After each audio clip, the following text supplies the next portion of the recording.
Untuk membuat jimat, pertama-tama kau harus bisa mengenalinya. Kalau kau bahkan tidak tahu beberapa rune, bagaimana kau bisa membicarakan pencapaianmu dalam seni jimat? Taois Zixu merenung sejenak dan berkata dengan sungguh-sungguh kompetisi pertama ini tentang mengenali jimat. Kenali jimat itu, Wu Youzi dan yang lainnya sedikit tercengang. Pendeta Tao Zixu tersenyum dan mengangguk, lalu melambaikan lengan bajunya pelan, lalu seberkas cahaya menyambar keluar, terbang ke tengah aula, berubah menjadi gulungan, dan perlahan terbuka. Ini adalah peta 1000 rune, harta karun yang kudapatkan saat berkelana di negeri Middle Earth 100 tahun yang lalu. Taois Zixu memperkenalkan konon, ada total 1000 rune Douwen yang tersembunyi di dalam peta 1000 rune ini, tetapi aku telah mempelajarinya sejak lama dan hanya menemukan beberapa ratus. Kalian semua maju satu persatu untuk mengidentifikasi rune. Pihak yang mengenali lebih banyak rune akan menang. Namun, untuk mencegah orang yang tidak memenuhi syarat mengisi kekosongan, Taois tua juga telah menetapkan aturan. Setiap orang hanya dapat mengidentifikasi satu rune pada satu waktu, dan mereka bergiliran dengan cara ini. Jika mereka telah mengidentifikasi sebuah rune, mereka tidak dapat mengidentifikasinya lagi. Dan jika mereka mengidentifikasi rune yang salah, 2 rune akan dikurangi, sampai tidak ada yang dapat mengidentifikasi rune lagi. Mendengar ini, Li Muran melihat ke arah peta 1000 rune yang terbuka, dan melihat gambar pegunungan dan air mengalir dengan beberapa paviliun dan bangunan tersembunyi di antaranya. Peta itu tampak seperti kuil Tao biasa yang tersembunyi di pegunungan, tetapi jika diperhatikan lebih dekat, tekstur pepohonan dan bebatuan, serta garis-garis bunga dan pepohonan tampaknya menyimpan misteri lain, seperti rune. Setelah menjelaskan aturannya, Taois Zixu berkata sambil tersenyum, saya tamu dari jauh, kelima keponakan, mohon kenali jimatnya terlebih dahulu. Wu Youzi, Yue Xingyun dan yang lainnya mendiskusikannya dan merasa bahwa kompetisi ini membutuhkan beberapa keterampilan, karena pihak lain tidak dapat mengenali rune yang mereka kenali, jadi mereka harus mulai dengan rune yang paling sederhana dan paling dikenal dan menunjukkan rune yang mudah dikenali itu satu persatu. Adik junior, kau pergilah dan kenali dulu, kata Wu Youzi. Cara mengenali jimat seperti ini pasti akan semakin sulit seiring berjalannya waktu, jadi ia membiarkan Li Muran, yang memiliki tingkat kultivasi terendah, keluar terlebih dahulu, agar kesulitannya lebih ringan. Li Muran tidak sopan, jadi dia mengangguk, berjalan ke depan, menunjuk tekstur batu, dan berkata, ini adalah tahap awal dari teks pertarungan pengumpulan Qi. Bagus sekali. Pendeta Tao Zixu mengangguk dan memberi isyarat kepada para murid Sekte Daofu untuk datang dan mengenali jimat itu. Kemudian, seorang murid Sekte Daofu maju dan mengenali pola pertempuran ledakan api yang dilukis di pohon. Kakak senior ke-6 Wang Yue segera melangkah maju untuk mengenali jimat itu dan mengenali pola pertarungan gelombang besar yang tersembunyi di antara riak-riak sungai. 10 pendeta maju satu demi satu untuk mengenali jimat tersebut, dan setelah satu putaran, putaran berikutnya dimulai. Awalnya, mereka mengenalinya dengan sangat jelas. Mereka sudah melihat beberapa rune di mata mereka, dan mereka bisa langsung menunjuk salah satunya ketika melangkah maju. Namun setelah lebih dari selusin putaran, ketika satu demi satu rune yang mencolok dikenali, rune yang tersisa entah sangat terpencil dan langka, atau tersembunyi dalam lukisan dan sulit ditemukan, dan kecepatan mereka dalam mengidentifikasi rune menurun secara signifikan. Pada ronde ke-17, Biksu Tao dari Sekte Daofu, yang berada di tahap awal pengembaraan ilahi, berdiri di depan diagram 1000 Fu, wajahnya memerah dan berkeringat deras. Ia tampak sangat cemas, tetapi ia tidak dapat melihat rune baru untuk waktu yang lama. Kau mundur dulu, Taois Zixu mendesah. Agar waktu tidak berlarut-larut, ia harus menetapkan aturan bahwa rune tersebut harus diidentifikasi dalam 10 tarikan napas. Jika tidak, rune tersebut akan dianggap sebagai pengabaian dan kesempatan untuk identifikasi putaran ini akan hilang. Setelah para pendeta dari kedua belah pihak mengenali lebih dari 200 rune secara total, secara bertahap menjadi sangat sulit untuk mengenali rune tersebut, dan juga sangat sulit untuk mengenali satu rune lagi. Di awal ronde ke-25, Li Muran hendak maju untuk mengidentifikasi rune tersebut. Wu Youzi diam-diam mengirimkan suaranya dan berkata, adik junior, garis-garis di antara bulu-bulu elang yang berterbangan di langit tampaknya merupakan pola pertarungan roh angin tingkat tinggi. Mengapa kau tidak mengenali rune ini dulu? Saat giliranku nanti, aku akan melihat apakah aku bisa mengenali rune lainnya nanti. Tidak perlu, serahkan Fengling Douwen ini pada kakak ketiga, jawab Li Muran sambil tersenyum tipis, lalu berjalan ke depan gulungan itu, menunjuk sebuah batu, dan berkata, ini adalah Yin Kong Douwen tingkat tinggi. Taois Zixu sedikit terkejut, mengangguk, dan memuji bagus sekali, Anda tidak membuat kesalahan. Namun, agar pengenalan rune lebih adil, kelima kultivator di satu sisi tidak diizinkan berkomunikasi satu sama lain. Jika Anda benar-benar tidak dapat mengenali lebih banyak rune, Anda dapat minggir untuk sementara waktu. Ketika Taois Zixu mengatakan ini, ia menatap Wu Youzi dengan penuh arti, dan wajah Wu Youzi memerah. Tampaknya meskipun teknik transmisi suara sudah canggih, tetap saja tidak berguna di hadapan makhluk tingkat tinggi dengan pikiran yang kuat. Transmisi suara yang baru saja dikirim Wu Youzi kepada Limuran jelas diketahui oleh Taoist Siksu. Ya, para biksu dari kedua belah pihak menyetujui dengan hormat, dan Wu Youzi tidak berani mengatakan apa-apa lagi. Di babak ini, di pihak kultivator Sekte Tianshan, kakak senior ke-6 Wang Yue sudah tidak dapat mengenali rune lagi beberapa babak sebelumnya dan Yue Xingyun menggelengkan kepala, mendesah tak berdaya, dan akhirnya menyerah pada diskusi ini. Hanya Limuran, Wu Youzi, dan kakak senior kedua Luo Heng yang masing-masing mengenali satu rune dan di pihak kultivator Sekte Daofu, kecuali kultivator tahap awal Divine Wandering yang menyerah lebih awal, 4 dari 5 kultivator mengenali rune lagi. Setelah beberapa putaran lagi, Wu Youzi berkonsentrasi dan mengamati cukup lama, lalu akhirnya menyerah tanpa daya. Di pihak Sekte Tianshan, hanya Limuran dan Luo Heng yang masing-masing mengenali satu rune, sementara di pihak Sekte Daofu, masih ada 3 kultivator yang masih bisa mengenali rune, dan kesenjangannya semakin melebar.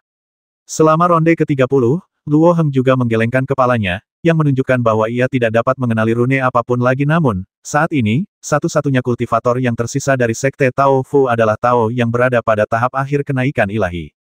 Taoist Siksu tersenyum dan berkata, aku tidak menyangka bahwa di antara murid-murid saudara Feng, yang bertahan sampai akhir justru saudara muda Li, yang kultivasinya paling rendah. Sekarang, hanya kamu dan Yuan Mingzi dari sekte kami yang belum menyerah dan dapat terus mengenali jimat.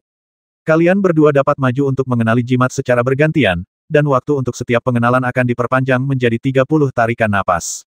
Ya, Limuran melangkah maju dan menunjuk bunga atau tanaman tertentu dengan sangat cepat, lalu berkata, ini adalah teks pertempuran roh kayu tingkat tinggi.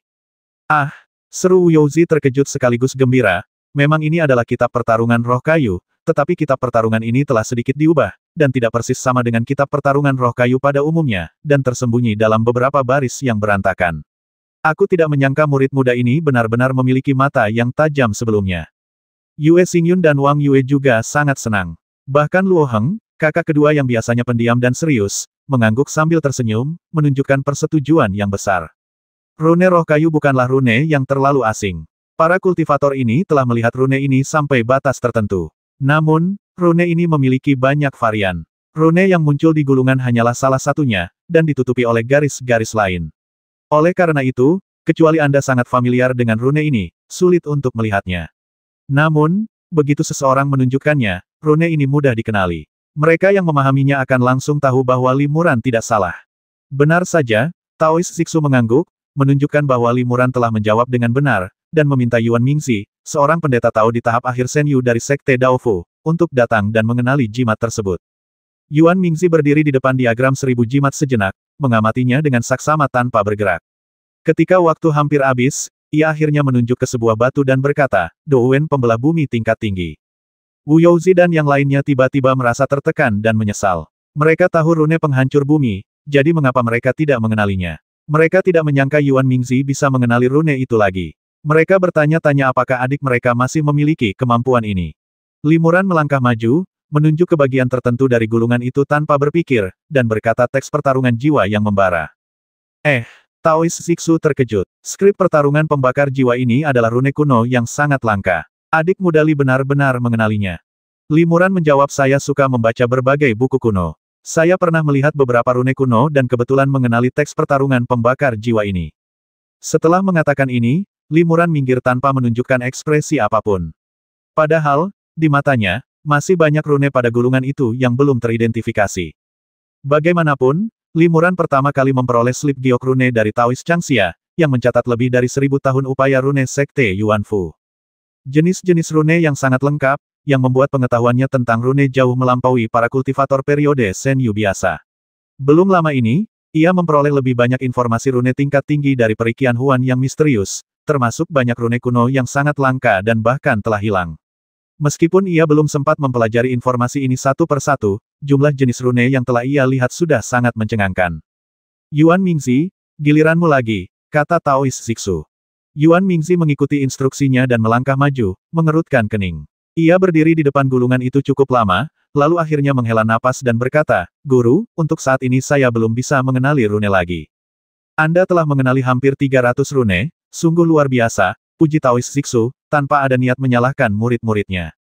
Ia menoleh ke Limuran dan berkata, "Adik muda Li, aku ingin tahu apakah kau bisa mengenali lebih banyak rune, tetapi murid-murid kami sebelumnya berprestasi lebih baik dan unggul 2 rune.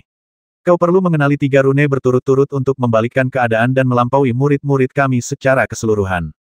Wu Youzi dan yang lainnya tampak serius dan pesimis. Saat ini, sangat sulit untuk mengenali 1 rune lagi, apalagi mengenali 3 rune sekaligus. Sepertinya mereka ditakdirkan untuk kalah dalam kompetisi ini. Junior akan berusaha sebaik mungkin. Limuran berjalan di depan gulungan itu.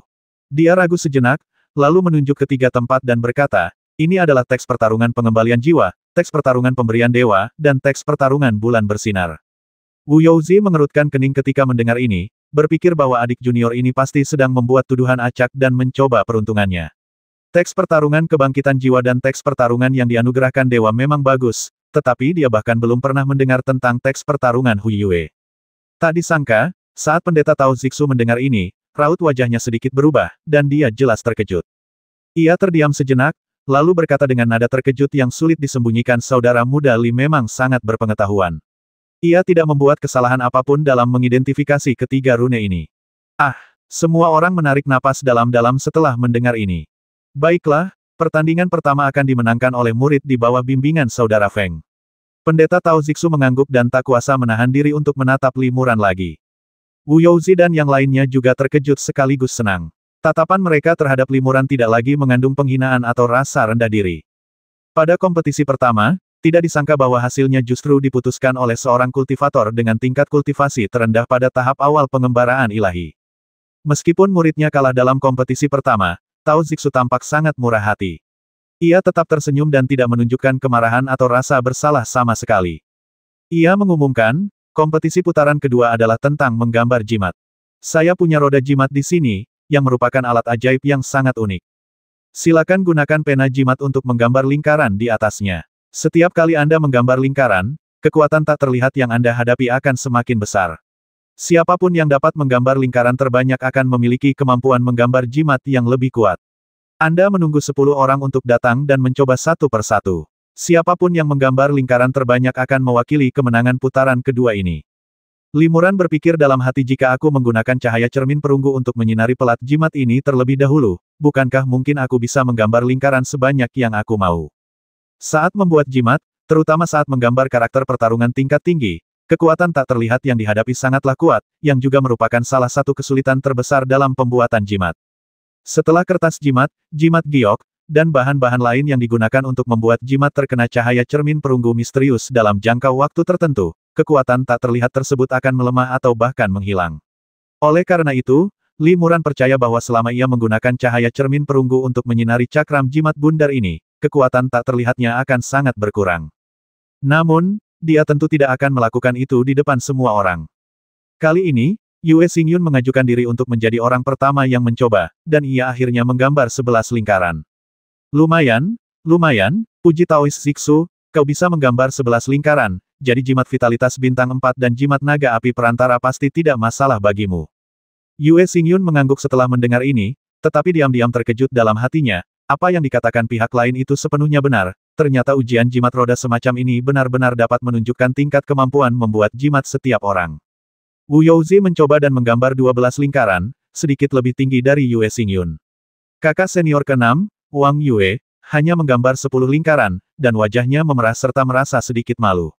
Kakak senior kedua, Luo Heng, menggambar 15 lingkaran sekaligus, yang menunjukkan betapa tingginya keterampilan membuat jimatnya. Saat tiba giliran Limuran, ia ternyata juga menggambar 12 lingkaran, yang kembali mengejutkan Wu Youzi dan yang lainnya. Gambar lingkaran ini berbeda dengan putaran pertama pengenalan jimat. Pengenalan jimat merupakan ujian ketajaman penglihatan dan pengetahuan, dan tidak berhubungan langsung dengan tingkat kultivasi. Oleh karena itu, meskipun Limuran bersinar, semua orang hanya berpikir bahwa ia berpengetahuan luas, telah membaca banyak buku kuno, dan pemahamannya tentang rune kuno jauh melampaui para kultivator setingkatnya, tetapi mereka tidak terkejut. Namun, gambar lingkaran ini menguji kemampuan untuk menahan kekuatan tak terlihat saat membuat jimat, yang berkaitan erat dengan kultivasi. Semakin tinggi kultivasi, semakin kuat kekuatan tak terlihat yang dapat diatasi. Kakak senior kedua Luo Heng adalah seorang kultivator di tahap akhir perjalanan ilahi, jadi tidak mengherankan jika ia mampu menggambar 15 lingkaran, jauh melampaui Wu Youzi, Yue Xingyun, dan lainnya yang berada di tahap tengah perjalanan ilahi. Namun, Li Muran baru berada di tahap awal perjalanan ilahi, tetapi ia mampu menggambar 12 lingkaran, setara dengan Wu Youzi, bahkan melampaui Yue Xingyun dan Wang Yue. Semua murid terkejut. Semua orang bilang adik junior sangat pandai membuat jimat. Dia memang luar biasa. Yue Xingyun tak kuasa menahan diri untuk diam-diam memujinya. Pihak lawan memang satu level lebih rendah darinya, tetapi ia sedikit lebih baik dalam membuat jimat. Jika itu orang lain, ia pasti akan sulit menerimanya. Namun, setelah menyaksikan penampilan luar biasa Li Muran di pertandingan pertama, ia segera menerima kenyataan ini. Ada bakat-bakat baru yang sedang berkembang di sekte ini, dan orang-orang baru bermunculan dari generasi ke generasi. Tampaknya adik junior ini adalah salah satu yang paling menjanjikan. Tak heran jika sang guru memilihnya sebagai muridnya. Li Muran sendiri tidak menyangka hasil ini. Sepertinya ia telah membuat terlalu banyak jimat, sehingga levelnya telah meningkat pesat tanpa disadarinya. Bahkan tanpa bantuan cermin perunggu, kemampuannya dalam membuat jimat tidak kalah dengan para kultivator selevelnya. Setelah Li Muran dan kelima orang lainnya selesai menggambar lingkaran, kelima murid sekte Daofu juga maju satu persatu untuk menggambar jimat. Kultivator di tahap awal pengembaraan ilahi hanya menggambar 9 lingkaran sebelum wajahnya memerah dan ia tidak bisa mengangkat pena jimatnya. Ia hanya bisa mundur karena malu. Ia dan Li Muran sama-sama berada di tahap awal pengembaraan ilahi, tetapi sebagai perbandingan, mereka jauh tertinggal. Adapun 3 biksu Senyu tingkat menengah sekte Daofu lainnya, kecuali satu yang menggambar 11 lingkaran, 2 lainnya berada pada level 12 lingkaran, yang sebanding dengan Wu Youzi dan lainnya. Melihat pemandangan ini, Wu Youzi dan yang lainnya merasa sedikit lebih tenang. Sepertinya orang-orang aneh seperti adik junior itu memang minoritas, dan kebanyakan kultivator setara dengan mereka. Namun, ketika giliran Yuan Mingzi, seorang murid Senyu tahap akhir dari sekte Daofu, ia menggambar 17 lingkaran sekaligus, jelas mengungguli semua orang. Sekte Daofu memenangkan kontes ini. Sepertinya Yuan Mingzi memang master yang langka, gumam Li Muran dalam hati. Wu Youzi dan yang lainnya pun berpikiran sama, jadi mereka tak kuasa menahan diri untuk menatap Yuan Mingzi beberapa kali lagi. Kedua belah pihak masing-masing memenangi satu pertandingan, dan Taoist Zixu tampak semakin bersemangat, seolah-olah ia dan tetua Feng tengah bersaing satu sama lain. Dalam kompetisi ini, kalian semua, para keponakan dan murid sekte kami, telah mengerahkan banyak energi. Mari kita dengarkan nyanyian dan tarian, istirahat sejenak, lalu lanjutkan ke kompetisi ketiga, kata Tao Zixu sambil bertepuk tangan. Beberapa penari lainnya memasuki aula dan menari dengan anggun, lalu menyajikan teh spiritual dan buah-buahan kepada Li Muran dan yang lainnya. Hati Li Muran tergerak, berpikir dalam hati Taoist Zixu ini sangat ramah dan tidak berniat mempersulit kita. Tidak ada bahaya di jalan, tetapi guru mengirim 5 orang untuk mengantarkan surat itu. Sungguh berlebihan. Mungkinkah guru sudah menduga bahwa Taoist Zixu akan membiarkan kita bersaing dengan murid-murid sekte Daofu, jadi beliau mengirim hampir semua muridnya. Jika demikian, tampaknya guru juga sangat peduli dengan menang atau kalah. Setengah jam kemudian, para penari mundur dan kompetisi ketiga dimulai. Kompetisi ketiga adalah tentang memecahkan jimat. Taoist Zixu berkata dengan lantang, saat kita menggunakan jimat, kita harus melakukan mantra untuk memecahkan segelnya. Siapapun yang dapat memecahkan lebih banyak segel sekaligus dapat menggunakan lebih banyak jimat sekaligus. Tak perlu saya jelaskan lagi, saya yakin kalian semua tahu bahwa ini sangat penting dalam penggunaan jimat. Kompetisi ketiga ini menguji kemampuan kalian untuk memecahkan segel. Aku punya 10 jimat giok di sini. Masing-masing jimat memiliki 100 segel tingkat menengah yang identik. Kalian masing-masing bisa menggunakan pedang jimat kalian untuk melihat berapa banyak segel pada jimat giok yang bisa kalian buka sekaligus dengan cahaya pedang. Aturannya sama, siapapun yang membuka segel terbanyak akan menang. Semua orang mengangguk ketika mendengar ini. Kompetisi yang diselenggarakan oleh Taoist Zixu ini memang memiliki sejarah yang panjang. Baik itu mengenali jimat, menggambar jimat, maupun menafsirkan jimat, semuanya jelas merupakan ujian keterampilan dasar jimat. Meskipun merupakan kompetisi sastra, kompetisi ini sama sekali tidak kosong. Layaknya kompetisi bela diri di atas ring, kompetisi ini dapat menguji kekuatan para kultivator. Kali ini, para biksu dari sekte Daofu mencoba terlebih dahulu. Murid di tahap awal pengembaraan ilahi memegang pedang jimat merah di tangannya, dan setelah berlatih cukup lama, ia tiba-tiba berteriak dan menebas dengan pedang tersebut. Cahaya pedang yang kuat kemudian ditebas dan menembus jimat giok yang ditempatkan oleh Taoist Zixu di atas panggung batu. Tiba-tiba, kilatan cahaya spiritual yang pekat muncul pada jimat giok tersebut. Orang-orang yang teliti dapat melihat bahwa dengan pedang ini, total 19 cahaya spiritual menyambar jimat giok tersebut. Dengan kata lain, Pedang ini membuka 19 segel perantara. Lumayan, dengan tingkat kultivasimu, bisa membuka 19 segel sekaligus sudah cukup bagus. Taoist Zixu mengangguk. Jadi sepertinya kau hanya bisa menggunakan maksimal 19 jimat tingkat menengah seperti jimat naga api dalam satu waktu. Faktanya, karena jimat pengorbanan tidak semudah membuka segel, jimat tersebut juga harus mampu memanipulasi kekuatan sihir yang dilepaskan oleh jimat tersebut secara bersamaan. Oleh karena itu, 19 jimat naga api hanyalah batas teoritis yang dapat dicapai oleh murid tahap awal ini. Saat benar-benar memanipulasi jimat, jumlahnya harus kurang dari ini. Setelah itu, 3 murid Sekte Daofu di tahap tengah Senyu juga beraksi satu demi satu. Ketiganya sama kuatnya, dan dengan satu tebasan pedang jimat mereka masing-masing membuka 29, 32, dan 33 segel. Wu Youzi melihat ini dan tersenyum tanpa berkata apa-apa, seolah-olah dia yakin bisa membuka lebih banyak segel. Namun, Yuan Mingzi, lawan terkuat, belum bergerak. Yuan Mingzi, giliranmu, kata Taoist Zixu penuh harap, kau adalah murid pertamaku, jadi jangan mengecewakanku. Baik, muridku akan berusaha sebaik mungkin, Yuan Mingzi setuju, lalu mengibaskan lengan bajunya.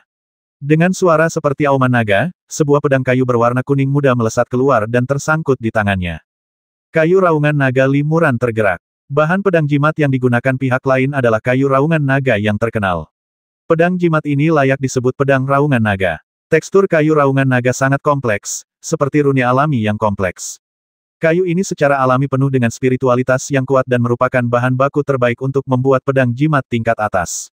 Wu Youzi dan yang lainnya tiba-tiba merasa tertekan. Dengan pedang berkualitas tinggi di tangan, akan sulit bagi mereka untuk kalah. Yuan Mingzi memegang pedang Longyin di tangannya, diam-diam mempraktikkan beberapa formula sihir, dan dengan satu lengannya ia mengayunkan cahaya pedang kuning tebal.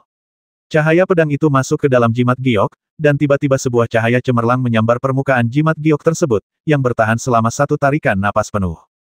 Setelah aura itu berlalu, Taoist Zixu dengan hati-hati menghitung segel yang telah dibuka pada jimat giok, dan berkata dengan senyum puas sebanyak 54 segel telah dibuka. Wu Youzi, Yue Xingyun, dan yang lainnya saling berpandangan dengan bingung ketika mendengar ini. Mustahil mereka bisa melebihi jumlah ini. Adik junior, kau duluan. Menang atau kalah tidak penting. Anggap saja ini latihan untuk melihat berapa banyak segel yang bisa kau buka, kata Wu Youzi kepada Limuran. Ya, Limuran setuju, dan lampu hijau menyala di tangannya, dan pedang jimat muncul. Wu Youzi mengangguk diam-diam pedang jimat adik junior kualitasnya sangat bagus, pedang jimat kelas atas yang langka. Namun, dibandingkan dengan pedang raungan naga, kualitasnya masih jauh tertinggal. Limuran memegang pedang jimat di tangannya, diam-diam menggunakan kekuatan sihirnya, lalu menebas cahaya pedang hijau. Cahaya pedang itu menancap pada jimat giok di panggung batu di depannya, seketika memancarkan cahaya spiritual yang cemerlang. Meskipun cahaya spiritual ini tidak seterang yang digunakan Yuan Mingzi, namun jelas lebih baik daripada milik kultivator lainnya.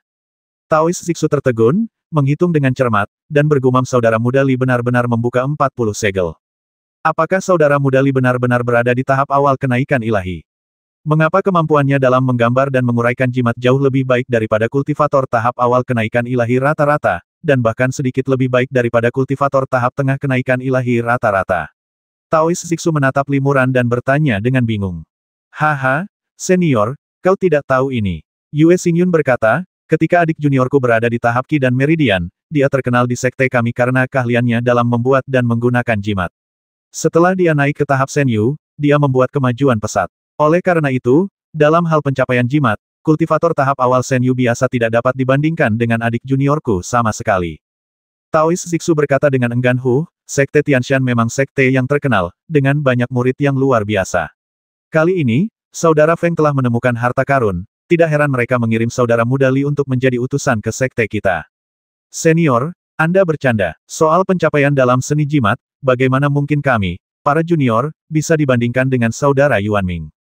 Kata Limuran dengan rendah hati dan kembali ke tempat duduknya.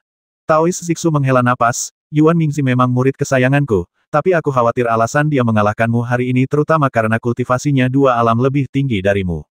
Saat kau mencapai tahap akhir pengembaraan ilahi, aku khawatir dia akan lebih rendah darimu. Limuran menjawab tidak mudah untuk mencapai tahap akhir Senyu. Siapa tahu, saat aku mencapai tahap itu, Saudara Yuan Ming sudah mencapai tahap Dharma, dan aku akan tertinggal jauh. Pendeta Tao Zixu mengangguk dan berkata sambil tersenyum, kamu memang berbakat, tapi kamu tidak sombong atau tidak sabaran.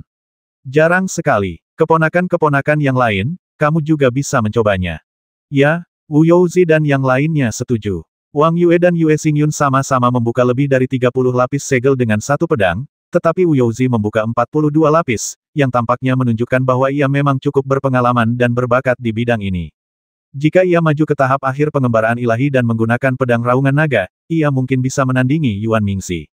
Orang terakhir yang mengambil tindakan adalah saudara kedua Luo Heng yang selalu diam. Ia berdiri dan menatap jimat giok itu cukup lama. Tiba-tiba, ia mengulurkan tangannya, dan dengan suara lengkingan burung phoenix dan bisikan, sebuah pedang kayu merah muncul dan tergenggam di tangannya. Kayu darah phoenix limuran terkejut lagi. Di antara bahan-bahan untuk menyempurnakan pedang jimat tingkat atas, satu-satunya yang dapat dibandingkan dengan kayu raungan naga adalah kayu darah phoenix ini. Dalam duel sastra yang tampak biasa saja, dua pedang tingkat tinggi, pedang raungan naga dan pedang darah phoenix, muncul bersamaan. Sepertinya kompetisi ini bisa disebut pertarungan puncak, hati limuran tergerak. Pedang darah phoenix guru, kata Wu Youzi dengan heran, kakak senior kedua, kapan guru memberimu pedang ini? Ketika Taois Zixu melihat pedang itu, ia tersenyum dan berkata, hehe, aku pernah dikalahkan oleh pedang saudara Feng ini sebelumnya. Aku tidak menyangka muridku akan bertarung dengan pedang ini lagi hari ini. Keponakan Luo, karena kakak Feng memberimu pedang ini, aku yakin kau juga telah belajar banyak darinya. Silakan coba. Luo Heng mengangguk dan mengayunkan pedangnya di udara ke arah jimat giok. Kilatan cahaya pedang berwarna merah darah menerpa jimat giok itu, dan tiba-tiba cahaya menyilaukan menyambar permukaan jimat giok itu. Setelah cahaya itu berlalu, Taois Zixu menghitung dengan cermat dan menemukan bahwa Luo Heng telah membuka 55 segel, hanya satu lebih banyak dari Yuan Mingxi. Seperti yang diharapkan, guru yang baik menghasilkan murid yang baik. Dalam pertandingan ini, murid saudara Feng lah yang menang lagi, ujar Tao Zixu sambil mendesah. Namun, pendeta Tao Zixu adalah seorang guru yang telah hidup selama 2 atau 300 tahun, jadi dia segera mengesampingkan kemenangan atau kekalahan dan berkata sambil tersenyum, saya sangat senang melihat keanggunan murid saudara Feng hari ini. Untuk ronde keempat, ini tentang penggunaan jimat, lanjut Taois Zixu, aku akan mengeluarkan 100 jimat naga api yang identik, dan 5 keponakan serta 5 murid sekte kita masing-masing akan mengambil 10. Lalu kita lihat siapa yang bisa menggunakan 10 jimat naga api ini untuk melepaskan kekuatan terkuat. Untuk membedakan mana yang lebih baik dari keduanya dengan pipa jimat yang sama dan jumlah yang sama, itu tergantung pada keterampilan orang yang memberikan jimat tersebut. Limuran tersenyum tipis. Dalam kompetisi ini, teknik jimat pengorbanan tersinkronisasi yang paling ia kuasai dan kuasai dapat digunakan. Terlebih lagi, karena mereka semua menggunakan jimat yang sama, tingkat kultivasi masing-masing kultivator tampaknya tidak terlalu penting dalam kompetisi ini. Seorang kultivator di tahap akhir pengembaraan ilahi tidak akan memiliki keuntungan lebih dari limuran. Tao Zixu mengeluarkan sebuah cermin emas, lalu dengan santai menjentikkan jarinya, merapal mantra ke dalam cermin tersebut. Cermin emas itu langsung mengembang tertiup angin dan membesar beberapa kaki, melayang di udara. Vitalitas yang dipancarkan cermin ini sangat mengerikan, dan jelas itu bukan senjata ajaib biasa. Senjata ajaib, pikir limuran. Senjata ajaib adalah harta karun tingkat tinggi yang lebih tinggi daripada alat ajaib, tetapi hanya mereka yang berada di tahap Dharma yang dapat memiliki cukup pikiran ilahi dan kekuatan magis untuk mengendalikan dan mengaktifkan senjata ajaib. Kualitas dan kekuatan senjata ajaib jauh melampaui jangkauan alat ajaib. Bahkan alat ajaib terbaik pun jauh lebih rendah daripada senjata ajaib biasa seperti biksu tingkat atas di tahap akhir Senyu, menghadapi biksu biasa di tahap awal Dharma, masih terdapat perbedaan kekuatan yang jelas. Di bawah kendali Taois Zixu, cermin emas ajaib itu memancarkan lapisan-lapisan cahaya keemasan redup. Setelah dihitung dengan cermat, ternyata ada lebih dari selusin lapisan.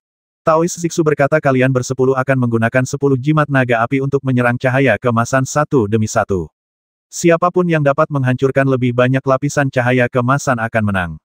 Untuk senjata ajaib cermin emas ini, serangan jimat naga api benar-benar tidak signifikan, dan kekuatan setiap lapisan cahaya keemasan yang dirangsang oleh cermin emas hampir sama persis, jadi siapapun yang menyerang lebih dulu tidak akan banyak berpengaruh pada hasilnya. Saudara muda Li, berinisiatiflah untuk mencobanya kali ini, kata Tao Zixu kepada Limuran. Ia tampak semakin tertarik pada Limuran. Ya, Limuran menyetujui dengan hormat, melangkah maju seperti yang diperintahkan, mengambil 10 jimat naga api dari panggung batu, dan kemudian mulai melakukan ritual. 10 jimat naga api berubah menjadi naga api berukuran beberapa kaki, tetapi naga-naga api ini tidak menyerang cermin emas secara langsung. Sebaliknya, mereka berkumpul dan bergabung menjadi naga api yang lebih besar, yang kemudian menyerang cermin emas. Dengan suara ledakan keras, 3 lapisan cahaya keemasan pada cermin emas hancur oleh ledakan itu, dan lapisan keempat juga runtuh. Wah, ritual sembahyang jimat yang dilakukan secara bersamaan. Adik muda Li memang sangat ahli dalam menggunakan jimat, puji Tao Zixu, namun ia tidak terlalu terkejut. Taois Zixu mengarahkan jarinya ke cermin emas, dan cermin itu memancarkan cahaya keemasan. Kemudian, lebih dari 10 lapisan cahaya keemasan kembali ke keadaan semula, seolah-olah tidak mengalami serangan apapun. Pendeta Tao di tahap awal Sekte Daofu juga segera bertindak. Namun, ia tidak dapat menggabungkan 10 jimat naga api sekaligus. Sebaliknya, ia menggabungkan 5 jimat sekaligus untuk membentuk 2 naga api, yang menyerang cermin emas secara bersamaan. Dalam 2 ledakan itu, sebagian kekuatannya saling bertentangan dan terbuang sia-sia, jadi kali ini dia hanya berhasil menghancurkan 3 lapisan cahaya cermin emas, dan lapisan keempat tetap utuh. Jimat yang sama, jumlahnya sama, tetapi ketika digunakan oleh biksu yang berbeda, kekuatannya bisa berbeda. Ini adalah salah satu faktor terpenting dalam mengukur kekuatan biksu dalam pertempuran sesungguhnya. Wu Youzi, Yue Xingyun, dan yang lainnya juga mencoba satu persatu. Seperti limuran, mereka semua menggunakan teknik jimat pengorbanan tersinkronisasi untuk menggabungkan 10 jimat naga api menjadi satu pengorbanan naga api. Namun, mereka hanya menghancurkan 3 lapisan cahaya keemasan, dan lapisan keempat cahaya keemasan tidak pernah hancur. Lagi pula, jimat yang digunakan sama saja, dan kecuali cara pengorbanannya sangat berbeda, sulit membedakan mana yang tinggi dan mana yang rendah. Namun, ketika saudara keduanya, Luo Heng, menyerang, ia mengandalkan kesadaran ilahinya yang kuat untuk langsung menggabungkan 10 jimat naga api menjadi satu, lalu langsung menyerang cahaya keemasan tersebut. Seluruh proses berlangsung sangat cepat, dan energi yang terbuang pun diminimalkan. Dengan cara ini, ia akhirnya berhasil meledakkan lapisan keempat cahaya keemasan, yang sedikit lebih baik daripada limuran dan yang lainnya. Melihat ini, limuran mengangguk diam-diam dalam hatinya. Ia belajar banyak dari trik kakak senior keduanya. Orang terakhir yang bergerak tetaplah Yuan Mingzi, seorang pendeta Tao di tahap akhir pengembaraan ilahi Sekte Daofu. Setelah mempersembahkan 10 jimat naga api, ia tidak hanya gagal menyatukan 10 naga api tersebut, tetapi dengan jentikan 10 jarinya, naga-naga api ini berubah menjadi bola-bola api yang tak terhitung jumlahnya, yang kemudian menyatu membentuk busur api, yang bentuknya sangat pas dengan perisai cahaya keemasan. Api berbentuk busur itu menempel pada perisai cahaya keemasan cermin emas dan diam-diam melelehkan lapisan pertama cahaya keemasan. Api terus bergerak maju dan segera melahap lapisan cahaya keemasan kedua dan ketiga. Meskipun api akan melemah dengan setiap lapisan cahaya keemasan, api sebenarnya dapat melelehkan 5 lapisan cahaya keemasan sebelum kekuatan api benar-benar habis. Saudara Yuan Ming benar-benar ahli dalam trik menguraikan jimat pengorbanan ini. Dia mampu mengendalikan kekuatan sihir yang terkandung di dalamnya dengan sangat sempurna tanpa menyia-nyiakannya sama sekali. Sungguh membuka mata kami, puji Wu Youzi dengan lantang. Yue Xingyun juga ikut memuji. Taois Zixu juga sangat gembira dan mengangguk berulang kali. Limuran juga menguasai metode penguraian jimat pengorbanan ini, tetapi jurus ini membutuhkan kekuatan spiritual yang besar untuk mengendalikan kekuatan sihir yang terkandung di dalam jimat secara akurat. Hanya ketika seseorang mencapai tahap pengembaraan ilahi, ia akan memiliki kesempatan untuk mempraktikkan teknik jimat pengorbanan ini. Limuran belum menguasai jurus ini. Nah, dalam 4 kompetisi pertama, murid-murid kita dan murid-murid saudara Feng masing-masing memenangkan 2 pertandingan, hasilnya akan ditentukan di kompetisi kelima. Taois Zixu berkata sambil tersenyum. Kompetisi kelima ini tentang roh jimat. Roh jimat. Semua orang sedikit tercengang. Taois Zixu berkata, ya, lebih dari 100 tahun yang lalu, ketika saya pergi ke dunia kultivasi abadi di negara besar Tiongkok bersama guru Anda, Saudara Feng, kami mempelajari teknik pemurnian jimat bersama dan segera mulai mempelajarinya. Setelah kami berdua membuat jimat, kami juga saling bertukar pikiran. Sayangnya, jimat yang saya buat saat itu sedikit lebih rendah kualitasnya.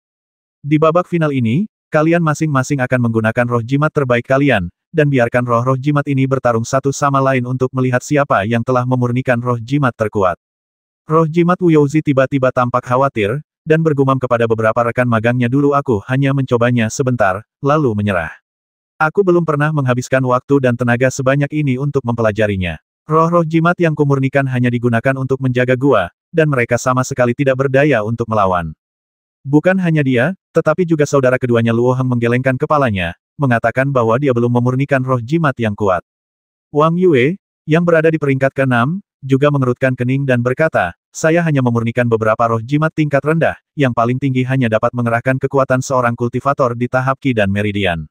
Saya khawatir itu tidak layak diterima oleh para elit. Yue Xingyun tidak menganggapnya serius dan berkata sambil tersenyum, haha, aku cukup menyukai teknik pemurnian roh jimat. Kebetulan aku punya roh jimat tingkat menengah di tanganku, yang bisa mengeluarkan kekuatan setara dengan kekuatan mantra seorang kultivator pengembara ilahi tingkat awal. Aku hampir tidak bisa menggunakannya. Adik keempat, apakah kamu punya jimat tingkat menengah? Bagus sekali, kalau tidak kita pasti sudah kalah dalam permainan ini. Wu Youzi berkata dengan gembira, adik keempat, cepat ambilkan. Ya, maafkan aku karena gagal. Yue Xingyun berkata demikian, dan ia tampak cukup bangga. Ia menyingsingkan lengan bajunya, dan cahaya kuning tua menyambar, lalu berubah menjadi raksasa batu setinggi beberapa meter di depannya. Ternyata saudara muda Yue memiliki roh jimat atribut bumi tingkat menengah. Taois Zixu tersenyum dan memuji setelah melihat manusia batu itu lumayan. Wu Youzi dan yang lainnya mengerutkan kening. Meskipun Taois tua Zixu memujinya, ia sama sekali tidak tampak terkejut. Dilihat dari sorot matanya yang tersenyum, ia mungkin percaya diri dan yakin bahwa murid-murid Sekte Tao Fu dapat menghasilkan roh jimat yang lebih kuat. Seperti yang diharapkan, Taois Zixu berkata kepada Yuan Mingzi, Yuan Ming, keluarkan suiling airmu dan biarkan para murid di bawah pimpinan saudara Feng mengajarinya satu atau dua hal. Baik, Tuan, Yuan Mingzi setuju, merogoh lengan bajunya, dan mengeluarkan jimat giok biru. Ia kemudian dengan lembut membaca mantra pada jimat giok tersebut, dan jimat itu tiba-tiba berubah menjadi lautan yang mengamuk dengan kabut biru. Ombak besar itu perlahan-lahan mengembun dan naik, perlahan-lahan membentuk manusia air setinggi 10 kaki, yang merupakan roh jimat dengan atribut air. Wajah Wu Youzi dan yang lainnya menggelap, menunjukkan sedikit kekecewaan. Mereka semua ahli, dan dilihat dari aura yang dipancarkan roh air, jelas lebih unggul daripada roh bumi yang ditawarkan Yue Xingyun, jadi mereka sudah kalah bahkan tanpa perlu bertanding. Yue Xingyun juga sangat menyadari hal ini. Ia sangat gugup dan menghela napas, lalu berkata, tidak perlu membandingkan. Roh jimatku jelas tidak sebanding dengan roh jimat atribut air milik saudara Yuan Ming. Apakah kelima murid itu punya jimat yang lebih bagus yang belum kau korbankan? Kalau tidak, aku khawatir kita akan kalah dalam kompetisi ini. Tao Zixu berkata sambil tersenyum cek-cek, kalau kau kalah dari murid-muridku, aku khawatir kau tidak akan bisa menjelaskannya kepada saudara Feng saat kau kembali. Hati Limuran tergerak, dan ia berkata, saya juga telah memurnikan roh jimat tingkat menengah, dan saya bersedia menggunakannya untuk bersaing dengan roh jimat saudara Yuan Ming. Namun, jika roh jimat saya cukup beruntung untuk menang, dapatkah saudara Yuan Ming menyetujui syarat berikut? Kata-kata terakhir Limuran ditujukan kepada Yuan Mingzi. Syarat apa? Yuan Mingzi tertegun. Limuran membungkuk dan berkata, baru saja saya melihat bahwa teknik saudara Yuan Ming dalam menguraikan jimat pengorbanan sangat canggih. Saya berharap dapat meminta saran saudara Yuan Ming. Saya ingin tahu apakah saudara Yuan Ming setuju. Jadi begitulah. Pendeta Tao Zixu tersenyum dan berinisiatif menyetujui atas nama Yuan Mingzi Yuan Ming, karena saudara muda Li ini bersedia meminta nasihatmu, berikanlah nasihatmu, terlepas dari apakah dia menang atau kalah dalam kompetisi ini. Baik, Guru, Yuan Mingzi setuju, lalu mengangguk ke arah Limuran dan berkata, baiklah. Namun, dilihat dari ekspresi Yuan Mingzi, dia jelas tidak percaya bahwa Limuran, seorang kultivator tahap awal kenaikan ilahi, mampu menghasilkan roh jimat yang lebih maju. Tahukah Anda, produksi roh jimat, selain membutuhkan bahan-bahan berkualitas tinggi, juga berkaitan erat dengan pikiran spiritual dan kekuatan sihir sang kultivator. Meskipun performa Limuran sebelumnya magis, kultivasinya ternyata tidak tinggi, dan kekuatan pikiran spiritual serta ketebalan kekuatan sihirnya cukup terbatas. Roh jimat tingkat menengah sudah merupakan batas kemampuannya, dan mustahil untuk mencapai tingkat yang lebih tinggi. Terima kasih, senior, dan terima kasih, saudara Yuan Ming. Limuran membungkuk kepada mereka berdua, lalu mengeluarkan roh jimat atribut es. Tiba-tiba hawa dingin menjalar ke seluruh aula, suhu di dalam aula turun drastis, dan seekor macan tutul salju berukuran beberapa meter muncul dari hawa dingin itu. Ternyata itu roh jimat yang terbuat dari jiwa ibel tingkat tinggi. Wu Youzi dan yang lainnya tercengang.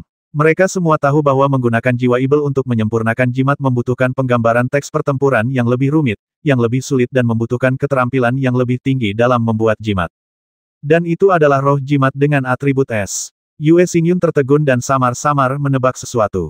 Itu sebenarnya roh jimat tingkat menengah dengan atribut es. Yuan Mingzi tercengang. Aura roh jimat macan tutul salju ini sebanding dengan roh jimat atribut airnya, dan memang mampu bertarung. Ya, itu memang roh jimat tingkat menengah yang sangat langka dan bermutu tinggi. Taois Zixu menyipitkan mata, mengamati roh jimat macan tutul salju dengan saksama, lalu mengangguk dan mendesah Yuan Ming, kau kalah dalam kompetisi ini. Semua orang tercengang mendengar ini, sementara Wu Youzi dan yang lainnya saling berpandangan. Secara logika, roh jimat atribut es yang dikorbankan Limuran seharusnya setara dengan roh jimat atribut air milik Yuan Mingzi. Mengingat sifat kompetitif Taois Zixu, mengapa ia bisa dikalahkan tanpa perlu bertarung? Kalah. Yuan Mingzi juga tercengang, dan berkata dengan enggan, tapi Tuan, kita belum bertanding, bagaimana Anda tahu bahwa Sui Ling Er tidak sehebat roh jimat es milik saudara muda Li? Guru tahu akan sulit bagimu untuk menyerah kecuali kau mencobanya sendiri. Taois Zixu menghela napas, bagaimana kalau begini? Lagi pula aula ini cukup luas.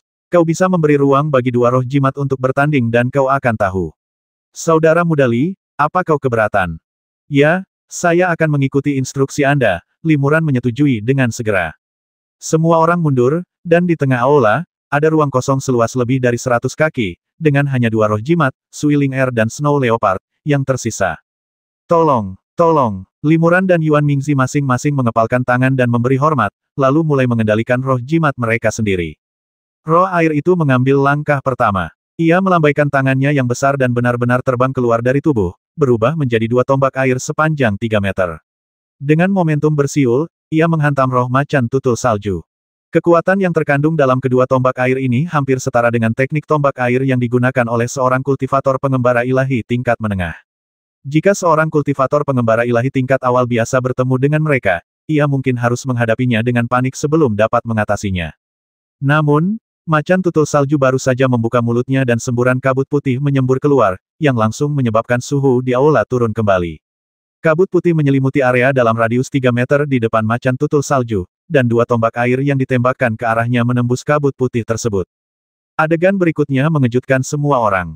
Kedua tombak air yang ganas itu membeku menjadi dua es dalam sekejap setelah bersendewa dengan gas putih.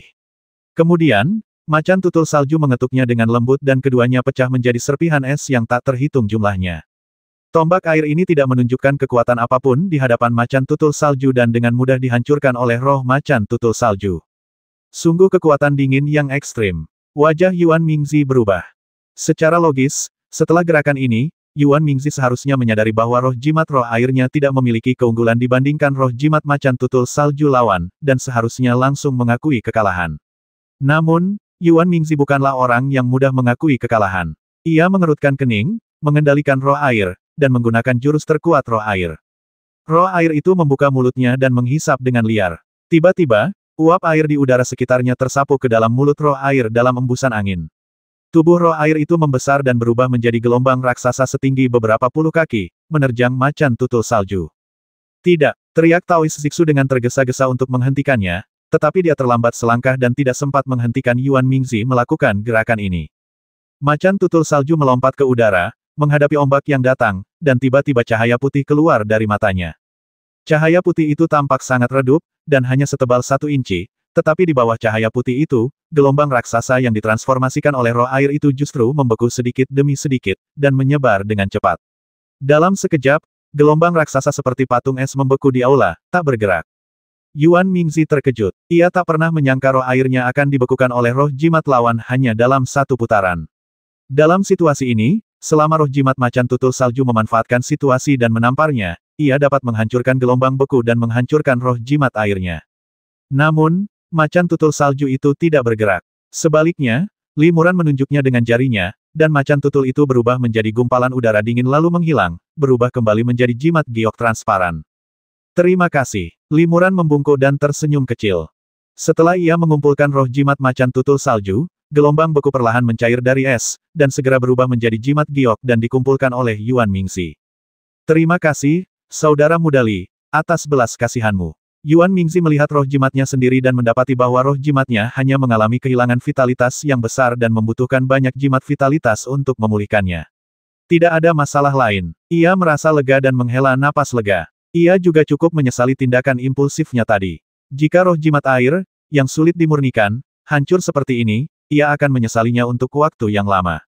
Ada yang tidak ku mengerti, dan aku juga ingin meminta saran dari adik muda Li. Yuan Mingzi berkata dengan enggan, roh jimat macan tutul salju milik adik muda Li sepertinya memiliki kualitas yang sama dengan roh jimat air milikku. Mengapa kekuatan esnya begitu kuat? Ya, saya juga sangat penasaran dengan masalah ini. Saya ingin tahu apakah saudara muda Li bisa menjelaskannya dengan jelas. Tanya Taois Zixu. Wu Youzi dan yang lainnya juga menjulurkan leher dan menatap Limuran tanpa berkedip, menunggu jawaban Limuran dan memecahkan keraguan di hati mereka dengan konsentrasi yang sama. Kebetulan, Limuran tersenyum tipis, ada seorang kultivator dengan cahaya dingin ekstrim bawaan di sekte kami, dan kebetulan saya berteman dengannya. Jadi saya meminta rekan kultivator dengan cahaya dingin ekstrim bawaan ini untuk membantu saya. Dia meninggalkan jejak pikiran ilahi dan jejak energi dingin ekstrim bawaan murni dalam roh jimat atribut es saya. Hasilnya, kekuatan roh jimat ini meningkat pesat, dan kekuatan esnya juga melampaui roh jimat dengan level yang sama. Aku mengerti, wajah Yuan Mingzi dipenuhi kesadaran, dan dia tiba-tiba merasa lega atas kegagalannya. Taois Zixu juga mengangguk berulang kali dan mendesah, jadi, inilah cahaya dingin ekstrim bawaan. Pantas saja aku sudah lama menyadari bahwa dinginnya roh jimat macan tutul salju sangat luar biasa. Ternyata itu adalah udara dingin ekstrim bawaan. Cek-cek, sekte Tianshan memang sekte besar, dan memang benar ada naga tersembunyi dan harimau berjongkok. Adik muda Li tidak hanya memiliki bakat dan kemampuan luar biasa, tetapi ia juga berhasil berteman dengan seorang kultivator cahaya Xiantian yang sangat langka dan memintanya untuk membantu memurnikan roh jimat. Kesempatan ini memang tak tertandingi oleh murid-murid Tao tua ini. Dalam kompetisi ini, Tao tua ini kalah telak. Selain Leng Bing'er, siapa lagi di sekte kita yang memiliki cahaya dingin ekstrim bawaan? Sepertinya adik junior dan Leng Bing'er memang sangat dekat. Mendengar ini, Yue Xingyun dan yang lainnya menatap Limuran dengan penuh arti. Sejak mereka meninggalkan sekte, Leng Bing'er datang khusus untuk mengantar adik laki-laki mereka. Saat itu, Yue Xingyun dan yang lainnya sudah sangat penasaran. Sekarang mereka mendengar bahwa Leng Bing'er membantu adik laki-laki mereka memurnikan roh jimat, dan pikiran mereka pun penuh dengan imajinasi. Limuran berkata, "Senior, Anda terlalu sopan. Jika saya tidak dibantu orang lain, saya pasti sudah kalah dalam kompetisi ini. Kemenangan saya kali ini juga agak tidak adil." Taois Zixu tersenyum tipis dan berkata, "Guru Li benar. Meskipun saya kalah kali ini, saya kalah karena cahaya dingin ekstrim bawaan, bukan karena teknik jimat, jadi ini bukan kekalahan yang buruk." Haha. Wu Youzi dan yang lainnya buru-buru tersenyum dan mengucapkan beberapa patah kata dengan rendah hati. Usai kompetisi, meskipun ada pemenangnya, baik tuan rumah maupun para tamu tetap bahagia dan keharmonisan tetap terjaga. Karena kau datang dari jauh, sebaiknya kau tinggal bersama kami sebentar dan bertukar pikiran dengan murid-murid kami, ajak Tao Zixu dengan hangat. Melihat undangan itu sulit ditolak, semua orang pun setuju. Limuran berpikir bahwa ia bisa memanfaatkan kesempatan ini untuk meminta nasihat Yuan Mingzi tentang seni menggunakan jimat. Taois Zixu berkata kepada murid-murid sekte Daofu, kalian harus memanfaatkan kesempatan ini untuk belajar dari murid-murid sekte Tianshan. Jagalah mereka baik-baik dan jangan abaikan mereka. Kalau tidak, jika saudara Feng tahu bahwa saya tidak memperlakukan murid-muridnya dengan baik, saya khawatir saya akan malu bertemu dengan teman lama ini. Setengah bulan kemudian, Limuran dan 5 orang lainnya meninggalkan sekte Daofu dan memulai perjalanan kembali ke sekte Tianshan. Tao Zixu secara pribadi mengantar mereka keluar dari perbatasan negara bagian Siki, yang menunjukkan betapa pentingnya dirinya. Selama setengah bulan terakhir, Limuran dan 5 orang lainnya memang diperlakukan dengan sangat sopan, mereka tidak hanya dirawat dengan sangat teliti, tetapi sebelum mereka pergi, Tao Zixu juga memberi mereka masing-masing sebuah jimat penyegel jiwa tingkat tinggi. Jimat penyegel jiwa tingkat tinggi semacam ini hanya dapat dibuat oleh para master di tahap fase Dharma, dan tingkat keberhasilannya tidak terlalu tinggi. Jimat penyegel jiwa tingkat tinggi dapat menyegel roh puluhan atau bahkan ratusan monster secara bersamaan, yang sangat praktis untuk digunakan oleh para kultivator di masa mendatang. Dalam perjalanan kembali ke sekte Tianshan, beberapa rekan seperguruan memuji keramah tamahan Tao Zixu selama setengah bulan terakhir dan merasa bahwa perjalanan itu bermanfaat. Perjalanan pulang juga sangat lancar. Namun, status Limuran, sang adik, di mata para kakak senior telah banyak berubah selama proses tersebut. Ketika Wu Youzi dan yang lainnya berdiskusi dengannya, mereka bersikap lebih santai dan lebih sopan serta hormat. Perjalanan itu berjalan lancar, dan tak lama kemudian mereka berlima kembali dengan selamat ke sekte Tianshan. Mereka kemudian segera pergi menemui guru mereka dan melaporkan perjalanan mereka. Tetua Feng memanggil mereka langsung. Setelah mereka berlima membungkuk dan memberi hormat, beliau tersenyum dan berkata, "Kalian berlima tidak mempermalukanku dengan pergi ke sekte Daofu kali ini, kan? Apakah Taois Zixu meminta kalian untuk bertanding? Apakah kalian menang atau kalah?" Para murid tercengang dan berpikir dalam hati bahwa sang guru memang telah mengantisipasi hal ini, dan dari ekspresinya, tampaknya ia sangat peduli dengan menang atau kalah. Luo Heng terdiam, lalu Wu Youzi, anak ketiga tertua, berinisiatif berbicara, "Guru, Taois Zixu, yang sangat pandai meramal, memang memperbolehkan kami bertanding dengan murid-murid setingkat di Sekte Daofu, tetapi bukan dalam pertarungan seni bela diri, melainkan pertarungan sastra. Duel sastra. Tetua Feng tertawa dan berkata, Taois Zixu ini suka sekali bermain trik. Siapa yang lebih kuat dan siapa yang lebih lemah? Kita akan tahu setelah bertarung. Setelah mengatakan itu sambil menggelengkan kepala berulang kali, ia bertanya dengan cemas, bagaimana hasil duel sastranya? Kamu belum pernah mencoba duel sastra seperti ini sebelumnya, dan kamu kurang persiapan. Kamu mungkin akan kalah, kan? Wu Youzi berkata guru, total ada 5 duel sastra. Kami menang 3 kali karena keberuntungan, tetapi pemenang akhirnya adalah menang. Tetua Feng melompat dari tempat duduknya, terkejut sekaligus gembira kau benar-benar menang. Tapi apa, mungkinkah Taois Zixu menolak mengakui kekalahan, atau dia memang tidak mau menerima kekalahan? Wu Youzi menggelengkan kepalanya dan berkata, bukan begitu. Senior Zixu Daois juga bilang dia yakin akan kekalahannya. Yang ingin kukatakan, performaku biasa saja. Dari 3 pertandingan yang kumenangkan, kakak senior kedua memenangkan 1 dengan pedang darah Phoenix, dan 2 lainnya dimenangkan oleh kakak muda untuk kita. Apa? Tetua Feng tertegun. Ia mengalihkan pandangannya ke Li Muran dan mengamatinya dari atas ke bawah. Ia bergumam, maksudmu murid Muran itu menang 2 pertandingan sendirian? Benar? Wu Youzi mengangguk dan berkata. Tetua Feng berkata dengan cemas, cepat, ceritakan detail kompetisinya, jangan sampai terlewat. Aku ingin melihat seperti apa rupa Taois Zixu saat kalah, haha. Wu Youzi menceritakan kembali peristiwa-peristiwa dari 5 kompetisi tersebut. Para kultivator abadi memiliki ingatan yang sangat baik dan dapat mengingat semua yang mereka lihat. Peristiwa ini juga terjadi belum lama ini, sehingga narasi Wu Youzi sangat rincin. Penatua Feng juga mendengarkan dengan penuh perhatian, sesekali memberikan beberapa komentar, atau mengkhawatirkan para murid yang sedang berkompetisi saat itu, seolah-olah ia sendiri yang berada di sana. Ketika Penatua Feng mendengar bahwa Li Muran telah membalikkan keadaan dan memenangkan kompetisi dengan penampilannya yang luar biasa di permainan pertama, dia memujinya dengan keras dan mengangguk ke arah Li Muran berulang kali. Setelah mendengarkan kelima kompetisi tersebut, Penatua Feng juga cukup terkejut. Ia menatap Li Muran dan bertanya, apakah yang dikatakan kakak ketigamu tadi benar? Pada dasarnya memang benar, tapi, aku tidak sehebat yang dikatakan kakak ketiga. Aku hanya beruntung, kata Li Muran. Penatua Feng mengangguk dan bertanya, kultivator cahaya dingin ekstrim bawaan yang membantu Anda memurnikan roh jimat, mungkinkah gadis Leng Bing Er dari puncak Hanxing? Benar sekali, jawab Li Muran, sambil berpikir bahwa Leng Bing Er memang cukup terkenal, bahkan gurunya, seorang guru dalam tingkat Dharmakaya, mengenalnya dengan jelas. Begitu, Tetua Feng menatap Li Muran penuh arti, mengangguk kecil, lalu bergumam, aku tak menyangka kau punya hubungan sedekat itu dengan gadis Leng. Pantas saja, pantas saja. Li Muran tertegun sejenak, lalu ia mengerti arti 2 kata tidak heran yang diucapkan gurunya. Gurunya mungkin berpikir bahwa ia memiliki hubungan dengan Leng Bing Er, jadi ia memandang rendah keponakannya, Feng Moyue, dan karena itu menolak pernikahan yang ia atur secara diam-diam. Li Muran terlalu malas untuk menjelaskan secara detail. Betapapun salah pahamnya sang guru, ia seharusnya tidak memaksakan Feng Moyue. Karena sang guru sudah berpikir demikian, ia pasti tidak akan pernah menyebut Feng Moyue lagi, karena setiap kultivator Sekte Tianshan tahu bahwa meskipun Feng Moyue memiliki identitas, latar belakang, penampilan, dan kualifikasi yang baik, ia masih jauh tertinggal dari Leng Bing Er, yang terlahir dengan cahaya bawaan. Penatua Feng mengangguk, lalu mengganti pokok bahasan dan berkata sambil tersenyum saat kamu pergi ke Sekte Daofu kali ini, bisakah Taois Zixu memberimu beberapa hadiah? Guru Tao Zixu telah menghadiahi kami berlima sebuah jimat penyegel jiwa tingkat tinggi, jawab Wu Youzi, lalu mengeluarkan jimatnya sendiri.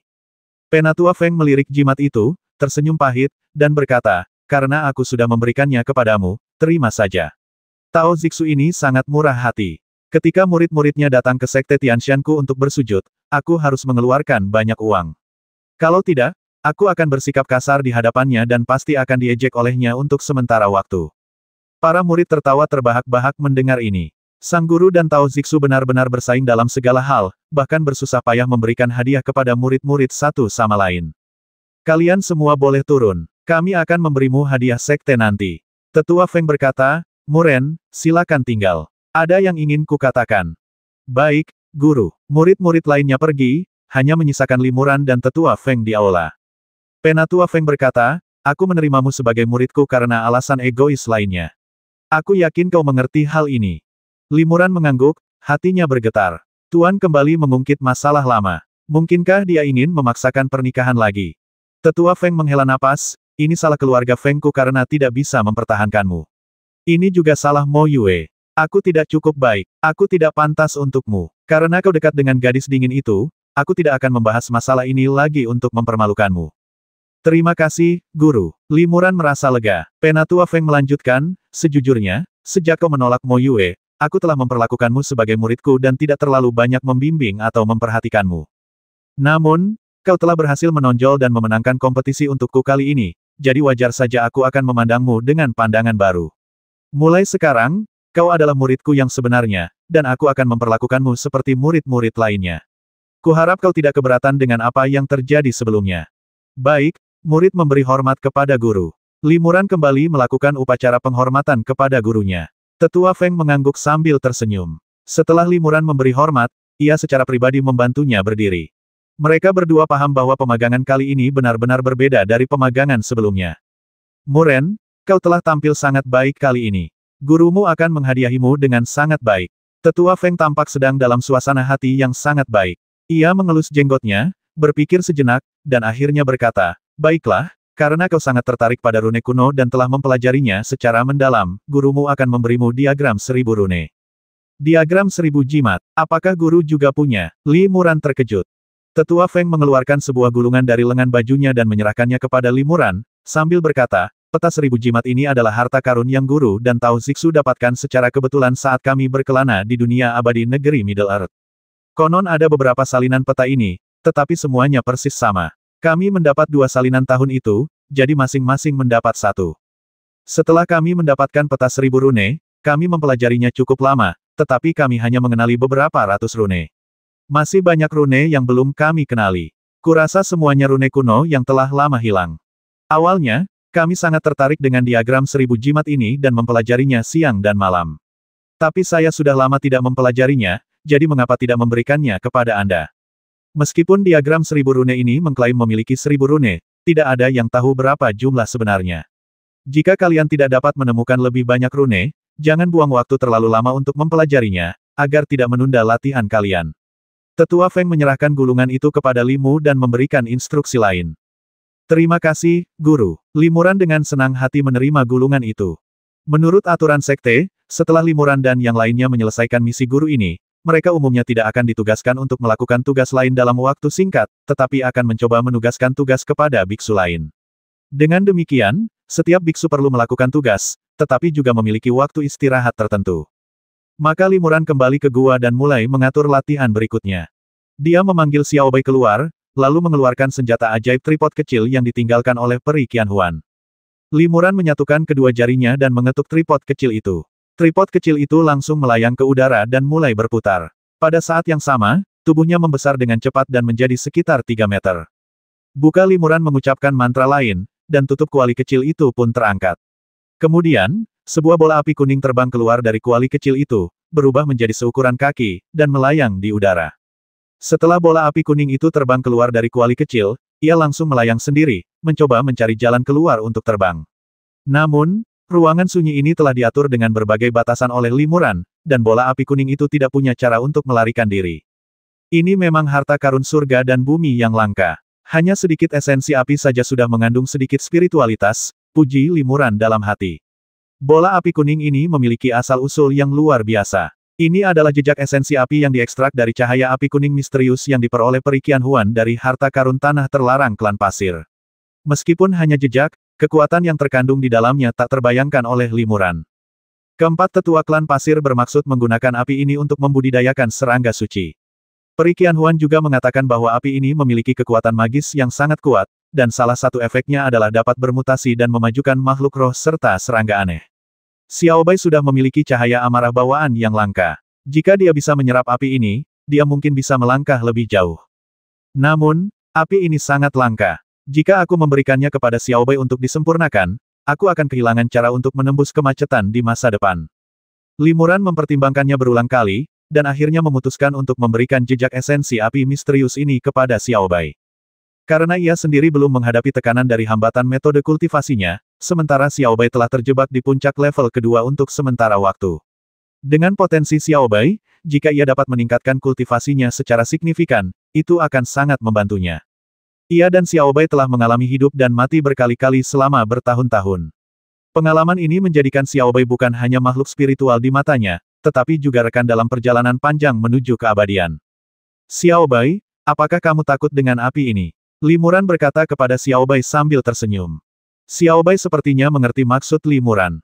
Ia menatap bola api kuning itu tanpa berkedip dan terus berputar-putar di sekitarnya, tampak ingin menerjang maju tetapi takut mendekat.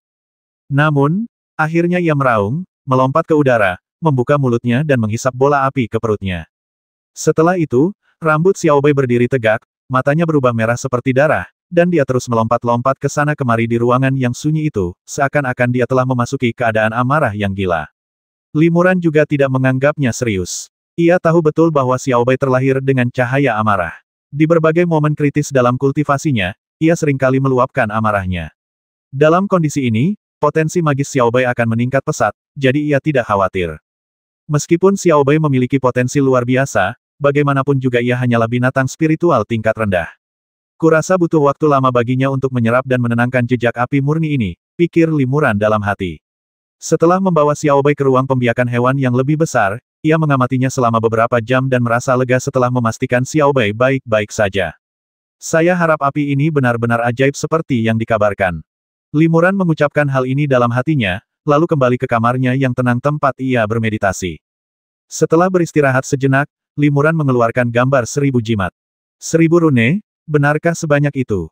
Limuran membuka gulungan itu dan menempelkannya di dinding ruangan yang sunyi. Guru benar, diagram 1000 rune ini persis sama dengan yang dibuat oleh Taoist Siksu. Kalau begitu, aku akan mencarinya dulu dan sekaligus mempelajari berbagai runenya, pikir Limuran penasaran. Kemudian, dia mengeluarkan pena giok kaca, dan setiap kali dia mengenali suatu rune, dia akan menyentuh rune itu dengan pena giok, meninggalkan cahaya redup. Lagi pula, ia pernah melihat gambar ini sebelumnya, dan juga pernah mencari rune di dalamnya bersama para biksu dari Sekte Dao Fu dan sekte lainnya. Maka, Limuran mengambil pena dan menunjuk 300 rune pertama satu per satu tanpa berpikir. Dalam sekejap, gulungan itu diselimuti berbagai cahaya spiritual redup, dan tampak seperti langit berbintang di malam hari. Setelah mengetahui lebih dari 300 rune yang dikenalinya terakhir kali, kecepatan Limuran dalam mengenali rune jelas sedikit lebih lambat, tetapi dia masih mengenali satu demi satu rune dan menerangi aura mereka. Setelah mengenali puluhan rune dengan cara ini, proses pengenalan rune Limuran mulai menjadi sangat sulit. Hampir setiap kali ia menemukan rune yang tampak sama, ia harus menutup mata dan bermeditasi sejenak, mencari rune dengan bentuk serupa dari informasi rune kompleks yang ditinggalkan Peri Qianhuan. Mengandalkan ingatan luar biasa para kultivator di atas tahap pengembaraan ilahi, yang dapat mengingat hampir semua yang mereka lihat, Limuran membandingkan rune dalam diagram 1000 rune dengan informasi rune dalam kesadaran ilahinya satu per satu, dan akhirnya menemukan lebih dari 100 rune satu demi satu, dan kebanyakan dari mereka adalah rune kuno yang relatif tidak jelas.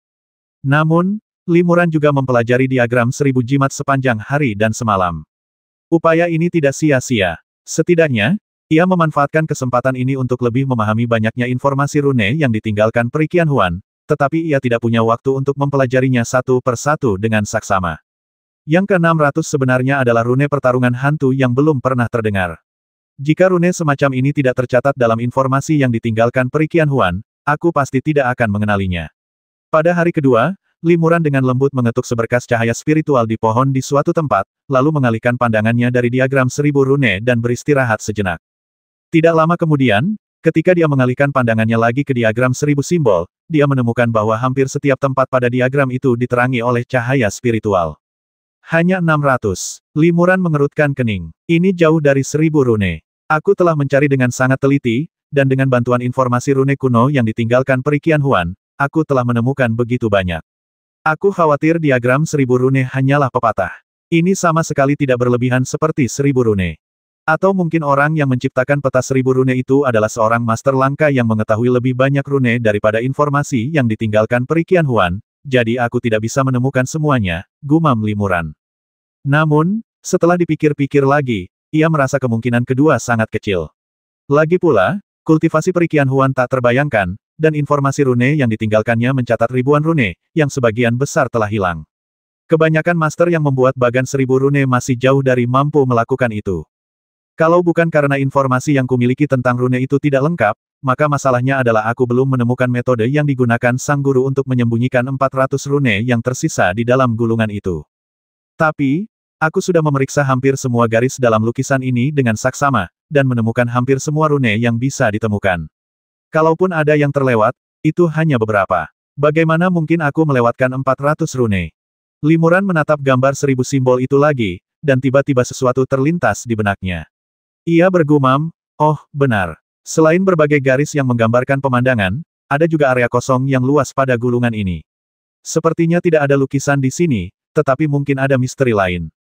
Sebab, ada metode pembuatan rune, yang disebut pola tersembunyi. Pola tersembunyi di dalam rune, tetapi tidak terlihat. Sama seperti area kosong pada gulungan ini, tampaknya tidak ada gambar, tetapi kemungkinan besar mengandung misteri. Jika itu Master Zixu dan Tetua Feng, kultivator lain mungkin tidak akan terlalu mendalaminya, karena mereka hanya tahu sedikit tentang rune kuno dan berpikir mereka tidak bisa melihat lebih banyak rune. Namun, Limuran sangat yakin dengan ribuan rune yang ditinggalkan Peri Qianhuan. Ia percaya bahwa bukan karena ia tidak bisa melihatnya, melainkan karena rune-rune yang tersisa tersembunyi di dalam gulungan dengan cara lain. Jika kamu menggunakan pasir tersembunyi untuk menggambar rune, rune-rune itu tidak akan muncul. Jika sang maestro menggunakan pasir tersembunyi untuk menggambar, lukisannya akan kosong. Namun, selama kita bisa mengetahui jenis pasir tersembunyi apa yang digunakan sang maestro untuk diam-diam meninggalkan rune, kita bisa menemukan metode yang tepat untuk memunculkan pasir tersembunyi itu. Limuran mendekati gulungan itu, menyentuh bagian yang kosong dengan lembut, menciumnya dengan saksama, dan bahkan sesekali mengambil beberapa tetes air dan mengoleskannya pada bagian yang kosong. Setelah perilaku yang tampak aneh ini, Limuran menjadi lebih yakin dengan tebakannya. Kemudian, ia mencoba satu per satu. Ia menggunakan mata air spiritual untuk membasahi sebagian kecil area kosong, lalu mengambil sedikit bubuk dan mengoleskannya pada area kosong gulungan. Ia mencoba ini beberapa saat. Akhirnya, ketika ia mengoleskan cairan spiritual biru muda yang penuh aroma tumbuhan pada area kosong gulungan, beberapa garis samar benar-benar muncul. Limuran sangat gembira, ternyata itu pasir tersembunyi yang dikaitkan dengan kayu. Gunung dan sungai di gambar ini, begitu pula gedung-gedung gimnasium, semuanya tersembunyi di antara rerumputan dan pepohonan. Ini jelas petunjuknya. Seharusnya aku sudah memikirkannya lebih awal. Limuran menggunakan semacam cairan spiritual yang berasal dari kayu dan mengoleskannya secara merata ke area kosong pada gulungan. Benar saja, sejumlah garis berwarna terang perlahan muncul. Pada saat yang sama, ada banyak rune tersembunyi di baris-baris ini, dan Limuran mengenali beberapa rune kuno dalam sekejap. Benar saja, ada gambar rahasia yang tersembunyi di dalam gulungan itu. Limuran sangat gembira dan mengungkapkan gambar-gambar tersembunyi itu satu per satu. Meskipun gambar-gambar gelap pada gulungan itu digambar dengan pasir tersembunyi, itu hanyalah rune. Itu bukanlah jimat sungguhan, juga bukan pola tersembunyi yang benar-benar ajaib. Oleh karena itu, Limuran dapat menggunakan beberapa cara khusus untuk memunculkan gambar-gambar istimewa yang diubah oleh pasir tersembunyi tersebut. Jika itu adalah pola tersembunyi di jimat, akan sulit untuk memunculkannya. Setelah gambar-gambar tersembunyi itu terungkap satu per satu, ternyata mereka adalah karakter-karakter yang tampak hidup. Karakter-karakter ini semuanya berpakaian seperti pendeta Tao, terbang di udara, dan mereka jelas-jelas abadi. Peta 1000 jimat ini memiliki pegunungan, air, dan kuil Tao, dan tampak sangat mirip dengan sekte Tao biasa, tetapi tidak ada kultivator abadi. Ternyata para kultivator abadi tersebut sebenarnya menggunakan pasir tersembunyi untuk menggambar lukisan-lukisan gelap tersebut. Apakah sang master yang menciptakan peta 1000 jimat ini melakukan ini untuk pamer, mempersulit, ataukah ia memiliki makna tersembunyi lainnya? Limuran berpikir sejenak dan merasa sulit menebak niat sang guru, jadi dia terus mengidentifikasi jimat itu. Setelah gambar rahasia itu keluar, Limuran mengenali banyak rune sekaligus. Pada dasarnya, rune-rune itu adalah rune kuno yang tercatat dalam informasi rune yang ditinggalkan oleh Peri Qianhuan. Limuran yakin setidaknya sepertiganya telah hilang, atau hanya segelintir master seperti Peri Qianhuan yang akan memahaminya. Ini rune ke-941 dari rune pertempuran anti udara tingkat tinggi. Limuran mengetukkan pena gioknya dengan ringan ke jubah seorang tokoh Tao dan mengenali rune lain. Saat ia mengenali semakin banyak rune, ia semakin yakin bahwa diagram 1000 rune ini pasti memiliki total 1000 rune. Saya penasaran, betapa besar pemikiran yang telah dicurahkan sang maestro pencipta peta 1000 rune ini untuk menyembunyikan begitu banyak rune umum dan kuno dalam lukisan lanskap dan figur. Ia bahkan bersusah payah meletakkan petunjuk di rerumputan dan pasir, membuat potret figur-figur tersebut menjadi lukisan gelap, sehingga sulit ditebak. Karena ia telah menghabiskan begitu banyak waktu untuk diagram 1000 rune ini, tidak ada alasan baginya untuk menyerah setelah hanya membuat lebih dari 900 rune. Ia kemudian menamai diagram ini diagram 1000 rune. Seorang master yang mampu melakukan ini mungkin memiliki obsesi di hatinya, jadi ia pasti akan menyembunyikan 1000 rune di dalam diagram tersebut, tidak lebih, tidak kurang. Proses pencarian rune limuran bagaikan sebuah kompetisi dengan sang maestro pencipta diagram 1000 rune yang telah berlangsung bertahun-tahun lamanya. Seolah-olah sang maestro mengajukan pertanyaan dan limuran menjawabnya. Limuran gemar membaca berbagai karya klasik. Proses membaca sebenarnya merupakan semacam interaksi dengan penulis. Melalui potongan-potongan yang tersirat di antara baris-barisnya, ia tidak hanya dapat memahami kisah-kisah yang terekam dalam buku, tetapi bahkan merasakan sedikit ketertarikan sang penulis. Ini juga merupakan salah satu kenikmatan membaca yang luar biasa baginya. Saat itu, ia benar-benar tenggelam dalam diagram 1000 jimat, seolah-olah diagram 1000 jimat adalah sebuah buku kuno yang dalam dan misterius. Isi yang terekam dan niat orang yang menggambar diagram itu semuanya menunggu untuk ia temukan langkah demi langkah. Saat itu, Limuran tak hanya penasaran, tetapi juga sangat tertarik. Ia mencari rune yang tersisa di peta 1000 rune siang dan malam. Setiap kali menemukannya, ia akan merasa gembira dan bahagia untuk sementara waktu. Diagram 1000 rune telah diperbesar lebih dari 10 kali lipat oleh mantra Limuran. Setiap garis kecil, baik terang maupun gelap, telah dipelajari berulang kali dengan cermat olehnya. Ia mengerahkan seluruh imajinasinya untuk menghubungkan garis-garis ini dengan informasi rune yang rumit di benaknya, mencari jejaknya satu persatu. Seiring berjalannya waktu, semakin sulit untuk menemukan setiap rune tambahan. Setelah setengah bulan, Limuran akhirnya mengenali rune ke-998. Hanya tersisa 2 rune. Limuran menghela napas panjang, lalu melanjutkan pencariannya dengan saksama di peta 1000 rune. 3 hari 3 malam berlalu dalam pencarian ini. Ia dengan cermat mempelajari setiap sudut peta 1000 jimat lebih dari 100 kali, tetapi tetap tidak menemukan apapun. Limuran menghela napas dan memutuskan untuk beristirahat. Dia mundur beberapa langkah dan menatap 998 titik cahaya spiritual yang diketuknya pada diagram 1000 simbol, merasa cukup bangga. Aku tidak tahu apakah ada yang benar-benar bisa menemukan 1000 rune. Aku bisa menemukan begitu banyak, hanya 2 yang pendek, yang cukup langka, desah Limuran. Lebih dari 900 cahaya spiritual ini menerangi seluruh diagram 1000 simbol. Beberapa cahaya spiritual berada sangat dekat, sementara yang lain berada jauh, dan distribusinya tampak tidak teratur. Limuran mundur beberapa langkah dan duduk di bangku batu. Sengaja atau tidak, ia kembali menatap diagram 1000 jimat. Hah! Limuran sedikit terkejut. Dari kejauhan, beberapa cahaya spiritual tampak begitu dekat sehingga hampir saling terhubung, membentuk serangkaian garis cahaya spiritual. Garis-garis ini, Limuran tiba-tiba melompat. Dengan kepekaannya terhadap berbagai rune saat itu, sekilas ia menyadari bahwa garis-garis yang dibentuk oleh cahaya spiritual itu juga merupakan sejenis rune. Ia mundur sedikit dan mengamati 1000 simbol dari kejauhan. Ia mendapati cahaya spiritual yang mendekat benar-benar berkumpul membentuk garis-garis. Ketika digabungkan, itu jelas merupakan pola pemadam kebakaran tersembunyi. Rune api tersembunyi adalah salah satu rune kuno. Rune ini dapat menggambar pola atribut api tersembunyi. Pola tersembunyi tersebut baru akan muncul setelah terbakar api. Gumam Limuran, tak kuasa menahan kegembiraannya hebat, rune ke-990 telah ditemukan, hanya rune terakhir yang hilang. Limuran percaya bahwa setiap cahaya spiritual di sini mewakili sebuah rune. Cahaya spiritual tersebut kebetulan membentuk kode pemadam kebakaran tersembunyi. Ini sama sekali bukan kebetulan, melainkan pengaturan yang cermat oleh pembuat rune tersebut. Oleh karena itu, kode pemadam kebakaran tersembunyi ini pastilah salah satu dari 1000 rune yang tersembunyi dalam diagram 1000 rune. Masih ada satu rune terakhir, tapi di mana? Limuran sedang bersemangat tinggi saat ini, dan dia tidak perlu istirahat sama sekali. Susunan teks pemadam kebakaran tersembunyi ini terlalu misterius. Limuran tiba-tiba berpikir, sungguh tak masuk akal orang yang membuat jimat itu bisa memikirkan metode seperti itu. Apakah ia melakukan ini hanya untuk mempersulit generasi mendatang? Tidak. Master yang menciptakan diagram 1000 rune meninggalkan teks pemadam kebakaran tersembunyi ini. Pasti ada misteri lain di baliknya. Limuran berpikir dengan yakin dalam hatinya. Setelah menemukan 999 rune ini, ia secara intuitif yakin bahwa ia memiliki pemahaman tertentu tentang sang master dan bahkan bisa menebak niatnya meninggalkan diagram 1000 rune. Karena diagram 1000 jimat ini begitu misterius, sang guru pasti meninggalkannya bukan hanya untuk bersenang-senang, atau hanya untuk mempersulit generasi mendatang, melainkan untuk suatu tujuan. Dan tujuan ini pasti tersembunyi jauh di dalam diagram 1000 jimat ini. Saya khawatir kita harus menemukan rune ke-1000 untuk memahami niat sang guru. Berpikir demikian, Limuran mulai mencari dengan saksama lagi. Berkali-kali ia mempelajari bagan 1000 rune, tetapi tetap tidak menemukan rune yang ke-1000. Rune ke-999 sudah tersembunyi begitu misterius, rune ke-1000 mungkin bahkan lebih misterius lagi. Limuran merasa ia harus mengubah pikirannya. Rune terakhir pasti tidak semudah bersembunyi di baris-baris gulungan.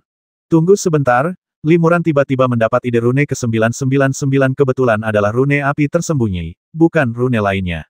Apakah ini hanya kebetulan, atau memang sudah direncanakan? Berdasarkan spekulasinya tentang ahli pembuat jimat, dia sulit mempercayai kalau ini hanya kebetulan belaka. Jika ini bukan kebetulan, jika ini memang rencana yang disengaja, lalu apa maksud guru dengan meninggalkan kitab pemadam kebakaran tersembunyi? Hati Limuran tergerak. Kalau saja dia menemukan naskah pemadam kebakaran tersembunyi ini dalam baris-barisnya, Limuran tidak akan pernah terlalu memikirkannya, tetapi naskah pemadam kebakaran tersembunyi ini begitu istimewa dan sama sekali berbeda dari metode penyembunyian rune lainnya, yang memaksanya untuk berpikir saksama tentang maknanya. Fungsi naskah pemadam api tersembunyi adalah untuk menciptakan pola tersembunyi dengan atribut api. Jimat dengan pola tersembunyi atribut api ini harus dibakar dengan api agar pola tersembunyinya terlihat. Apakah ini petunjuk bahwa kita harus membakarnya dengan api untuk melihat rune ke-1000? Pikiran yang tiba-tiba muncul di benak Limuran membuat dirinya takut. Tetapi setelah memikirkannya dengan matang, dia juga merasa bahwa itu mungkin. Untuk memverifikasi kebenaran gagasan ini, cara termudah adalah mengujinya dengan api. Namun, peta 1000 simbol ini hanyalah kertas biasa. Jika dibakar, kertas itu akan berubah menjadi abu dan petanya akan hancur. Jika peta ini hancur dan kita tidak dapat menemukan rune ke-1000, maka tidak akan ada kesempatan untuk menemukan rune terakhir di masa mendatang. Limuran tidak dapat menahan keraguan saat memikirkan hal ini. Kalau gambar ini hancur, aku bisa menggambar yang lain sendiri. Limuran tiba-tiba berpikir bahwa ia telah mempelajari diagram 1000 jimat terlalu lama dan hafal setiap detailnya. Ia yakin bahwa dengan ingatan fotografis seorang kultivator pengembara ilahi, ia dapat mereproduksi diagram 1000 jimat dengan tepat. Lakukan saja. Limuran mengeluarkan gulungan kosong, lalu mengeluarkan kuas, tinta, dan pasir tersembunyi yang bernuansa kayu. Mengikuti metode gambar 1000 simbol, ia menyalin gambar 1000 simbol palsu yang baru dengan sangat hati-hati. Setelah membandingkan berulang kali, ia memastikan tidak ada perbedaan antara yang asli dan yang palsu, lalu mengambil 1000 jimat asli dari dinding. Setelah merenung cukup lama, ia pun mengambil keputusan, dan api seukuran kacang berkumpul di ujung jarinya, lalu mengarahkannya ke 1000 jimat asli. Dengan suara desis, api tiba-tiba membubung tinggi beberapa kaki dan menyelimuti seluruh diagram 1000 jimat. Diagram 1000 jimat langsung ditelan api dan berubah menjadi abu dalam sekejap. Namun, pada abu yang tertinggal setelah 1000 rune terbakar, Limuran benar-benar melihat sebuah rune yang berkelap-kelip dengan nyala api redup rune warisan. Meski kata itu hanya kilatan dalam api, Limuran yang tidak berkedip, tetap menangkapnya. Haha, rune ke-1000 akhirnya ditemukan. Limuran bersorak kegirangan. Seru Limuran lagi. Tiba-tiba ia menemukan api samar muncul di abu lainnya. Ternyata itu dua kata. Limuran mengenali kedua karakter ini. Mereka adalah karakter kuno yang diwariskan dari negeri besar Middle Earth. Dua kata pada abu itu tidak terhubung tetapi terpisah, yang satu adalah 4 dan yang lainnya adalah awan. Selain itu, tidak ada informasi lagi dalam abu yang tertinggal setelah diagram 1000 jimat terbakar, dan setelah beberapa saat, abunya tertiup angin dan menghilang ke udara tipis. 4. Awan. Limuran terkejut. Apa maksudnya ini? Terlalu sulit untuk menyimpulkan maksud sang maestro pencipta diagram 1000 jimat hanya berdasarkan dua kata sederhana ini. Limuran memikirkannya, merasa tidak ada petunjuk, dan akhirnya menyerah. Ngomong-ngomong, akhirnya aku menemukan 1000 rune. Limuran sangat puas, seolah telah menyelesaikan tugas yang berat dan sulit. Ia beristirahat dan bersantai selama beberapa hari, lalu mulai bermeditasi dan berlatih. Hari-hari meditasi dan olahraga terasa damai tetapi tidak membosankan setahun berlalu begitu cepat. Selama setahun terakhir, di luar Sekte Tianshan, dunia kultivasi abadi telah mengalami perubahan. Semakin banyak kultivator ibel muncul di sekitar, dan perang tampaknya akan segera terjadi. Para kultivator independen di sekitar telah pergi satu demi satu, atau bergabung dengan tim kultivator yang direkrut sementara oleh Sekte Tianshan. Namun, di dalam Sekte Tianshan, semuanya masih baik-baik saja. Terlepas dari kenyataan bahwa suasananya lebih hikmat dan topik di antara para kultivator sebagian besar berkisar pada kultivator ibel, tampaknya tidak berbeda dari biasanya. Lagi pula, para biksu ibel yang muncul saat itu hanyalah prajurit yang tersebar dan tidak dapat menimbulkan ancaman bagi Sekte Tianshan yang luas. Terlebih lagi, Sekte Tianshan juga mengirim banyak biksu untuk berpatroli di sekitar. Begitu mereka menemukan jejak para biksu ibel, mereka akan segera pergi untuk menangkap atau membasmi mereka. Meskipun situasinya tegang, ancaman sesungguhnya bagi Sekte Tianshan masih jauh dari datang. Banyak orang juga percaya bahwa para kultivator ibel hanya menguji keadaan, dan ketika mereka melihat Sekte Tianshan dan kekuatan kultivasi abadi wilayah barat lainnya berniat melawan dengan keras kepala, mereka akan mengurungkan niat untuk menyerang ke sini. Suatu hari setahun kemudian, di suatu tempat di sisi barat pegunungan Tianshan, Limuran, Luo Heng, Wu Youzi dan 4 rekan magang lainnya melayang di udara, menatap ke kejauhan, seolah-olah menunggu sesuatu. Misi kita kali ini bahkan lebih sederhana, ujar Wu Youzi dengan ekspresi santai. Sebelum malam ini, rekan-rekan murid yang mengawal sejumlah batu spiritual, mineral, dan harta karun lainnya dari Siki akan tiba di sini. Kita hanya perlu mengawal mereka kembali ke sekte dengan selamat. Yue Xingyun menggelengkan kepalanya dengan sungguh-sungguh dan berkata, kalau sesederhana itu, kenapa guru mengirim kami berempat untuk bertindak? Aku dengar dari beberapa rekan murid bahwa akhir-akhir ini sering ada biksu ibel di sini. Wu Youzi mendengus jijik dan berkata, hei, para kultivator ibel tingkat Dharma tidak mau menurunkan status mereka dan tidak mau mengambil risiko untuk masuk jauh ke dalam sekte kita. Mereka yang berani bergerak di sini semuanya adalah beberapa pendekar tingkat Senyu. Jika mereka bertemu kita, meskipun mereka tidak beruntung, dengan adanya kakak senior kedua di sini, berapa banyak kultivator tingkat Senyu yang bisa lolos. Karena itu, sebaiknya kita berhati-hati. Banyak rekan murid kita yang disergap oleh para biksu ibel saat menjalankan misi, dan tak pernah kembali, kata Yue Xingyun tenang, masih tampak sedikit khawatir. Wu Youzi membalas meskipun begitu, ada juga banyak kultivator ibel yang telah dibasmi oleh sekte kami. Akan tetapi, meski berkata demikian, dia juga menahan senyumnya dan melihat sekeliling, tampak lebih berhati-hati. Mereka berempat menunggu di sana selama setengah hari. Langit semakin gelap, tetapi mereka masih belum melihat tanda-tanda tim yang mengawal batu roh. Kenapa kamu belum datang? Tanya Yue Xingyun sambil mengerutkan kening. Wu Youzi hendak berbicara ketika Limuran tiba-tiba berbisik, ini dia. Setelah beberapa saat, Wu Youzi dan yang lainnya melihat beberapa sosok terbang dari langit malam yang jauh. Adik laki-laki, penglihatanmu bagus sekali, puji Wu Youzi. Di bawah tatapan tegang semua orang, sosok-sosok ini berhenti di depan mereka dan membungkuk dari kejauhan. Total ada 3 orang, semuanya mengenakan kostum Sekte Tianshan. Saudara-saudara, apakah kalian adalah orang-orang yang diutus sekte kami untuk menjemput kami? Salah seorang di antara mereka bertanya sambil membungkuk. Benar, Wu Youzi sangat gembira dan hendak maju untuk bernegosiasi, tetapi ketika melihat Yue Xingyun menatapnya dengan waspada, ia berhenti, mengeluarkan sebuah token dari tangannya, melambaikannya kepada pihak lain, dan berkata ini token misi kami. Saya ingin tahu apakah token Anda bisa digunakan untuk menunjukkan token misi ini. Ini adalah aturan sekte, mohon dimaklumi, saudara senior. Haha, tentu saja. Pihak lain tersenyum, mengeluarkan token hitam dari tangannya, dan melemparkannya langsung ke Limuran dan yang lainnya. Hati-hati, teriak Limuran tiba-tiba, mengulurkan jarinya, dan menjentikkannya. Seketika seekor naga api terbang dan menyerbu ke arah token hitam itu. Boom, token hitam itu benar-benar meledak di bawah serangan teknik naga api dan berubah menjadi api merah tua.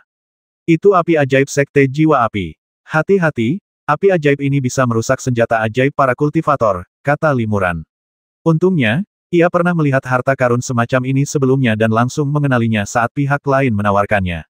Wu Youzi dan yang lainnya terkejut, tetapi mereka bereaksi sangat cepat. Dalam sekejap, berbagai macam jimat dan mantra sihir sudah menyerang orang-orang itu dari kejauhan. Melihat serangan diam-diam mereka gagal, orang-orang itu tidak berniat untuk melawan lagi dan melarikan diri ke segala arah. Adik kecil, kultivasimu masih rendah, jadi sebaiknya kau tetap di sini. Kita akan pergi memburu para kultivator ibel ini, perintah Wu Youzi. Kemudian, ia, Luo Heng, Yue Xingyun, dan 3 orang lainnya berpencar menjadi 3 kelompok dan masing-masing memburu ketiga kultivator ibel itu. Kecepatan terbang para kultivator pengembara ilahi sungguh luar biasa. Dalam sekejap, mereka menghilang di langit malam, hanya menyisakan Limuran. Limuran mengerutkan kening, tetapi tidak terlalu khawatir. Ia baru saja mengamati para kultivator ibel itu dengan saksama. Kultivasi tertinggi di antara mereka hanya berada di tahap tengah pengembaraan ilahi. Luo Heng dan yang lainnya cukup kuat dan seharusnya tidak dalam bahaya. Namun, sesaat kemudian, 3 sosok lagi terbang dari kejauhan. Kali ini, mereka adalah 3 biksu ibel berjubah hitam, dan mereka bahkan tidak menggunakan pakaian sekte Tianshan untuk menyembunyikan identitas mereka.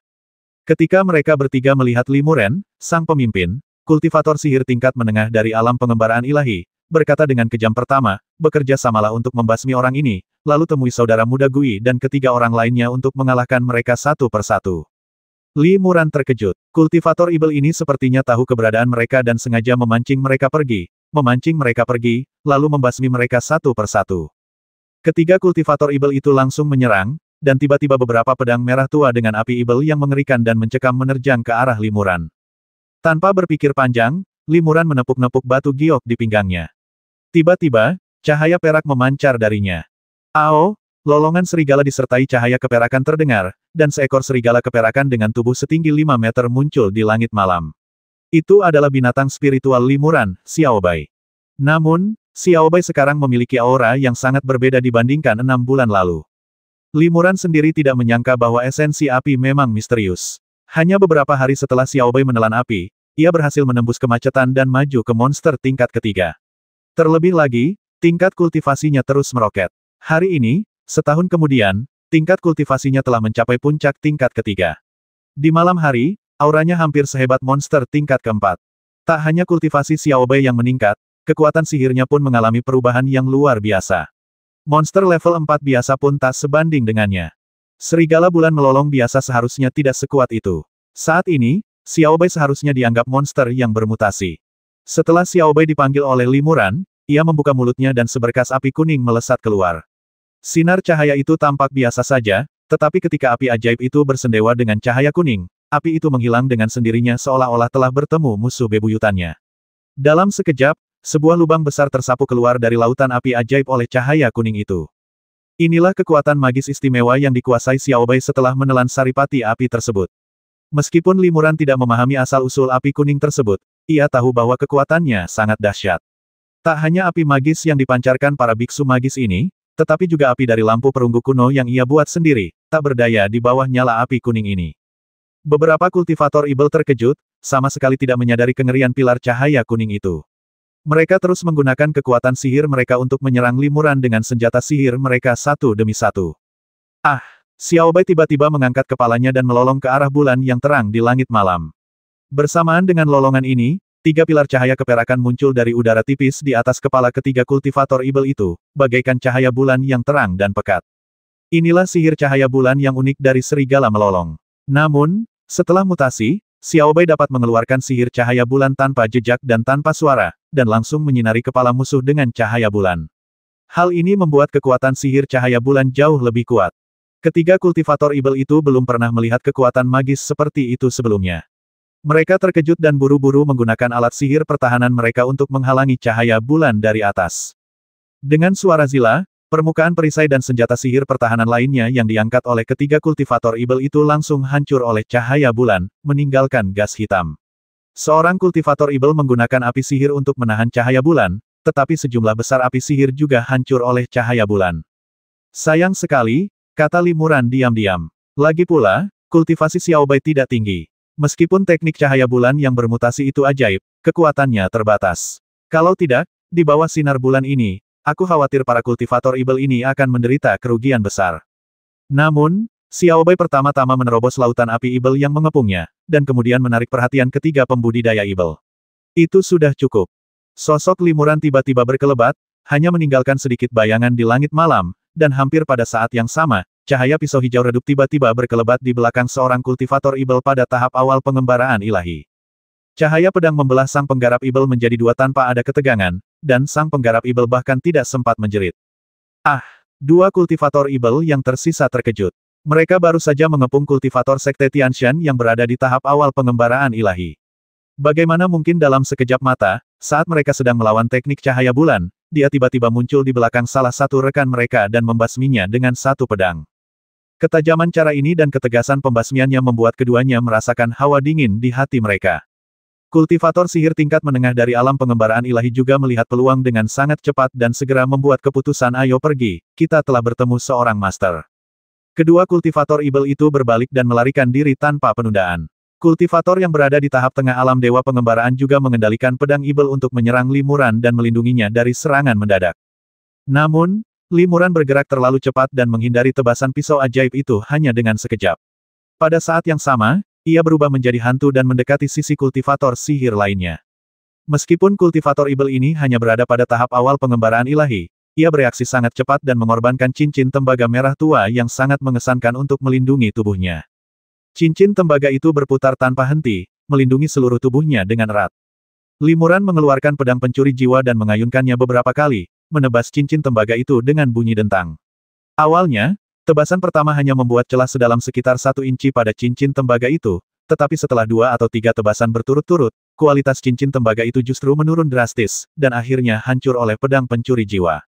Sang kultivator ibel di tahap awal pengembaraan ilahi terkejut, dan berbalik hendak merapal mantra untuk melawan, namun ia melihat kilatan cahaya hijau, dan merasakan sedikit hawa dingin di lehernya, kemudian kepala dan tubuhnya terpisah, lalu ia pun meninggal. Akhirnya, sang kultivator ibel yang sedang tak sadarkan diri merasa semakin dingin ketika melihat kedua rekannya terbasmi satu persatu hampir dalam sekejap mata. Ia melihat Limuran bergerak terlalu cepat dan tahu ia akan kesulitan melarikan diri, jadi ia hanya berbalik dan berhenti, berusaha sekuat tenaga untuk mengaktifkan api ibel yang telah ia kembangkan selama bertahun-tahun. Seketika, 7 atau 8 naga api merah tua raksasa terbentuk, yang menyerbu ke arah Limuran sambil meraung. Momentum naga api itu juga sangat menakjubkan. Menghadapi seorang kultivator biasa di tahap awal Divine Wandering, naga itu bahkan hampir membasminya dengan satu serangan. Namun sayangnya, ia menghadapi Limuran, yang memiliki banyak kekuatan magis yang dahsyat. Ketika Limuran melihat naga api menyerang, ia tidak menunjukkan kepanikan apapun. Ia menepukkan kedua telapak tangannya ke depan secara bersamaan, tetapi tangan kirinya menciptakan pusaran hitam, membentuk lubang hitam sementara tangan kanannya memancarkan cahaya putih bersih, menyinari naga api tersebut. Teknik yang dilakukan oleh tangan kiri dan kanannya, yang satu terang dan yang satu gelap, tetapi keduanya benar-benar berbeda. Kesulitan merapal mantra semacam ini beberapa kali lebih sulit daripada merapal mantra tertentu saja. Limuran telah berlatih berkali-kali sebelum ia dapat melakukannya dengan begitu mahir. Cahaya murni yang tersebar menyinari naga api, seketika mengurangi momentum mereka. Pusaran gelap itu seperti lubang hitam, menyerap dan menelan dua naga api pertama yang menyerbu, tidak meninggalkan jejak sama sekali. Seiring meningkatnya kultivasi Limuran, kekuatan sihirnya menjadi lebih terkonsentrasi, teknik lubang hitam yang ia lakukan menjadi lebih canggih, dan kemampuan bertahannya pun meningkat pesat dan menurut seni malam gelap, ketika teknik lubang hitam dikultivasikan ke tingkat yang sangat tinggi, bahkan dapat mencakup sihir luar angkasa. 7 atau 8 naga api menyerbu satu demi satu dan akhirnya mengalahkan lubang hitam itu. Namun, saat ini, Limuran sudah tidak berada di balik lubang hitam itu. Melihat lawannya menghilang begitu saja, sang kultivator ibel di tahap tengah pengembaraan ilahi mengubah ekspresinya secara drastis. Saat ia merasa ngeri, ia tiba-tiba merasakan angin sejuk yang lembut datang dari belakangnya, dan ia langsung tahu ada sesuatu yang salah. Sang kultivator ibel merasakan hawa dingin di hatinya, dan tidak menggunakan cara bertahan lainnya. Ia baru saja menyaksikan keterampilan pedang ganda Limuran yang memburu jiwa dan mencuri jiwa, dan tahu bahwa semua ini tidak perlu saat ini. Aku akan mati bersamamu, teriak sang kultivator ibel, dan tiba-tiba bintik-bintik cahaya hitam yang tak terhitung jumlahnya keluar dari tubuhnya, hampir tak terlihat di langit malam. Limuran, yang berdiri di belakang kultivator ibel, terkejut. Jika dia tidak berlatih teknik pupil gelap, dia tidak akan bisa melihat dengan jelas bahwa bintik-bintik hitam itu sebenarnya adalah jarum terbang berukuran sekitar 1 inci. Terlebih lagi, ketika jarum terbang ditembakkan, tercium bau amis yang samar. Dengan sepengetahuan Limuran, ia segera memastikan bahwa jarum terbang ini juga dicampur dengan racun yang sangat beracun. Limuran, yang telah berlatih teknik berjalan malam selama bertahun-tahun, menunjukkan fleksibilitasnya dalam menghindar sepenuhnya saat ini. Melihat jarum-jarum beterbangan itu hanya beberapa kaki darinya, ia bersandar dengan luar biasa dan menghindari jarum-jarum beterbangan yang ditembakkan ke wajahnya. Jarum-jarum yang beterbangan itu hampir saja melewati wajah Limuran dan melesat ke kejauhan. Limuran tak hanya bisa merasakan angin kencang yang dibawa oleh jarum-jarum itu, tetapi ia bahkan bisa dengan jelas mencium baunya yang sangat beracun. Hampir saja, Limuran terkejut. Ia sudah memastikan bahwa ini adalah sejenis bisa ular yang diekstrak dari ular ibel yang sangat berbisa, yang disebut bubuk wubu. Jika kau terkena racun ini, kekuatan sihirmu akan langsung berkurang drastis. Jika kau tidak bisa mendetoksifikasinya tepat waktu, kau akan mati hanya dalam 5 langkah. Pah-pah-pah. Meskipun Limuran menghindari beberapa jarum terbang yang mengenai wajahnya, lawan menembakkan setidaknya 100 jarum terbang dalam sekejap, beberapa di antaranya mengenai dada Limuran, tetapi dia gagal menghindarinya. Kultivator sihir tingkat menengah itu hampir bersorak kegirangan ketika melihat serangan diam-diamnya berhasil, tetapi ia melihat Limuran terus mengayunkan kedua pedangnya seolah-olah tidak terjadi apa-apa. Dengan kilatan cahaya, satu biru dan satu merah, ia memotong tubuhnya menjadi beberapa bagian. Sebelum sang kultivator ibel meninggal, matanya masih terbelalak tak percaya. Ia tak bisa membayangkan bagaimana lawannya bisa terus bertarung meskipun terkena jarum terbangnya. Untungnya, aku punya baju zirah bayangan untuk melindungiku. Limuran mengingat kejadian tadi dan masih ketakutan. Dia mengangkat jubah luarnya, memperlihatkan lapisan baju besi hitam lembut dengan beberapa jarum terbang tertancap di atasnya, namun tidak satu pun dari jarum itu yang menembus baju besi tersebut. Aku tidak menyangka orang ini punya senjata tersembunyi jarum terbang sekuat itu. Jauh lebih kuat daripada panah bulan gelap milikku. Limuran menghela napas lega dan dengan hati-hati melepaskan jarum terbang itu. Agar dapat memenangkan pertempuran dengan cepat, ia harus menggunakan pedang ganda pemburu dan pencuri jiwanya untuk membasmi musuh yang kuat dengan metode pertarungan jarak dekat terbaiknya. Namun, semakin dekat ia dengan musuh, semakin besar ancaman yang ditimbulkannya, tetapi semakin besar pula potensi bahaya bagi dirinya sendiri. Ini adalah metode pertarungan hidup atau mati. Namun, pengalaman mendebarkan ini juga memberi Limuran pelajaran ketika kau sama sekali tidak yakin dengan kekuatan lawan, cobalah untuk tidak mendekat secara gegabah. Limuran menyingkirkan Xiao Bai dan segera membereskan situasi. Tanpa basa-basi, ia mengambil tas penyimpanan beberapa kultivator ibel satu persatu, dan juga menemukan sabuk senjata tersembunyi khusus dari kultivator ibel terakhir di tahap tengah alam pengembaraan ilahi. Jarum-jarum terbang itu ditembakkan dari sabuk ini. Limuran menembakkan beberapa bola api, menghancurkan tubuh ketiga kultivator ibel tersebut, lalu mencari-cari keberadaan jarum terbang tersebut.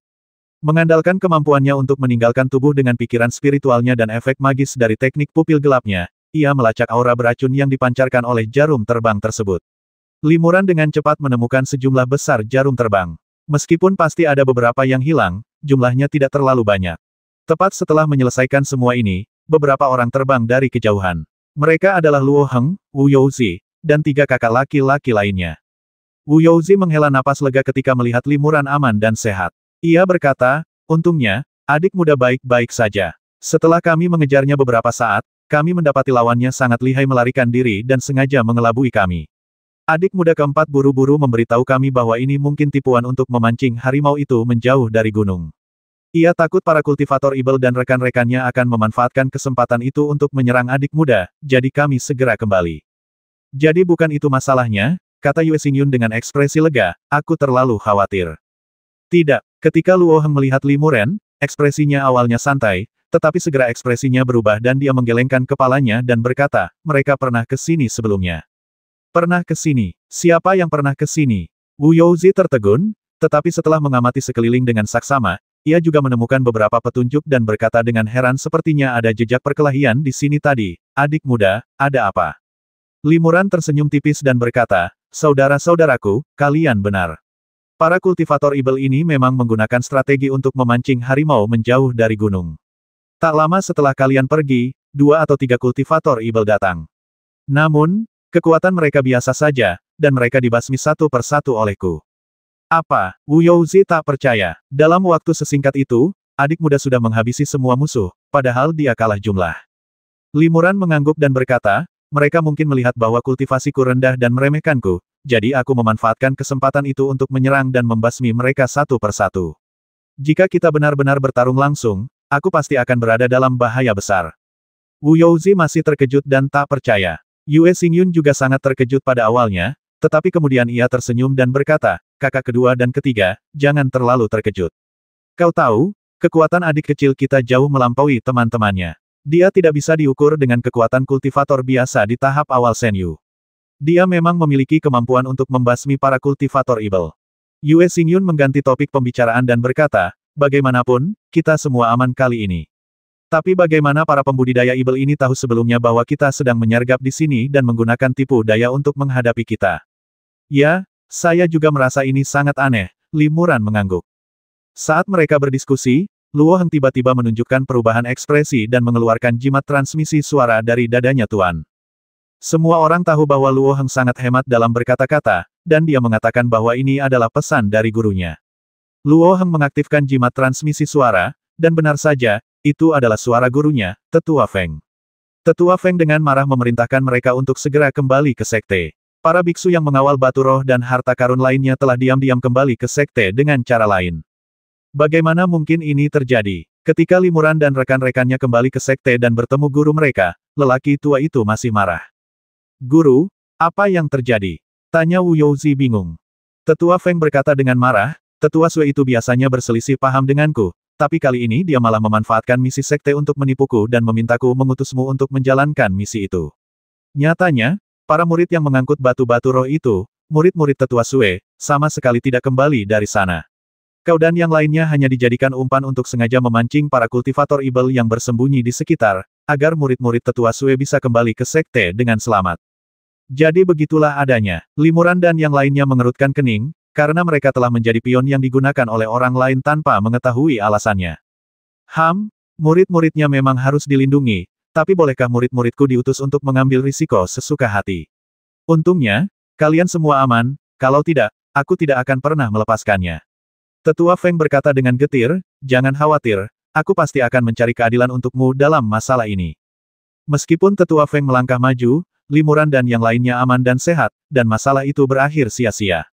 Akan tetapi, untuk memberi kompensasi kepada Limuran dan yang lainnya karena menjalankan misi berbahaya ini, sekte tersebut mengeluarkan sejumlah besar hadiah tambahan, yang sangat murah hati dan dapat dianggap sebagai penjelasan bagi Tetua Feng.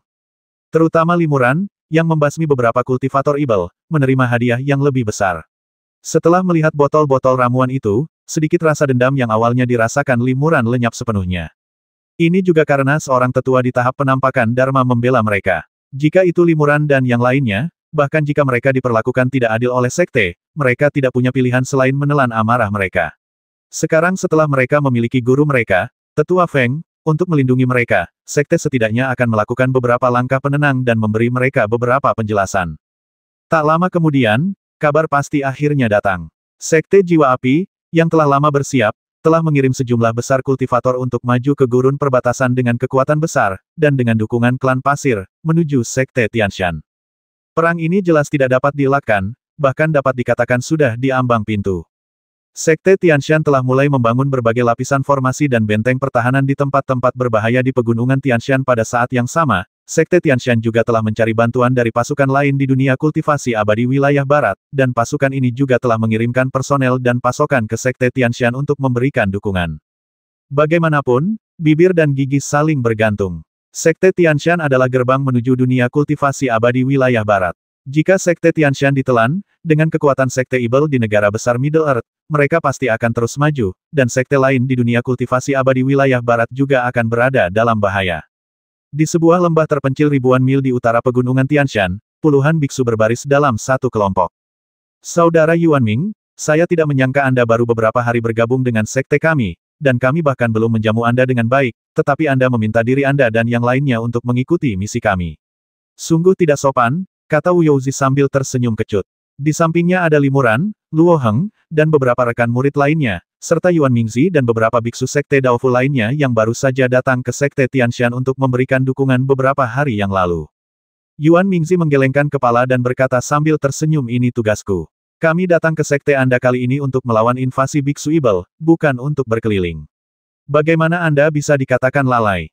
Selain mereka, ada lebih dari 20 kultivator, yang tertinggi di antaranya hanya berada di tahap tengah Senyu, dan mayoritas dari mereka adalah murid di tahap Kimai.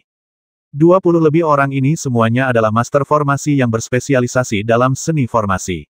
Kekuatan dan kultivasi mereka sendiri tidak terlalu tinggi, tetapi mereka mahir menggunakan satu atau beberapa alat formasi.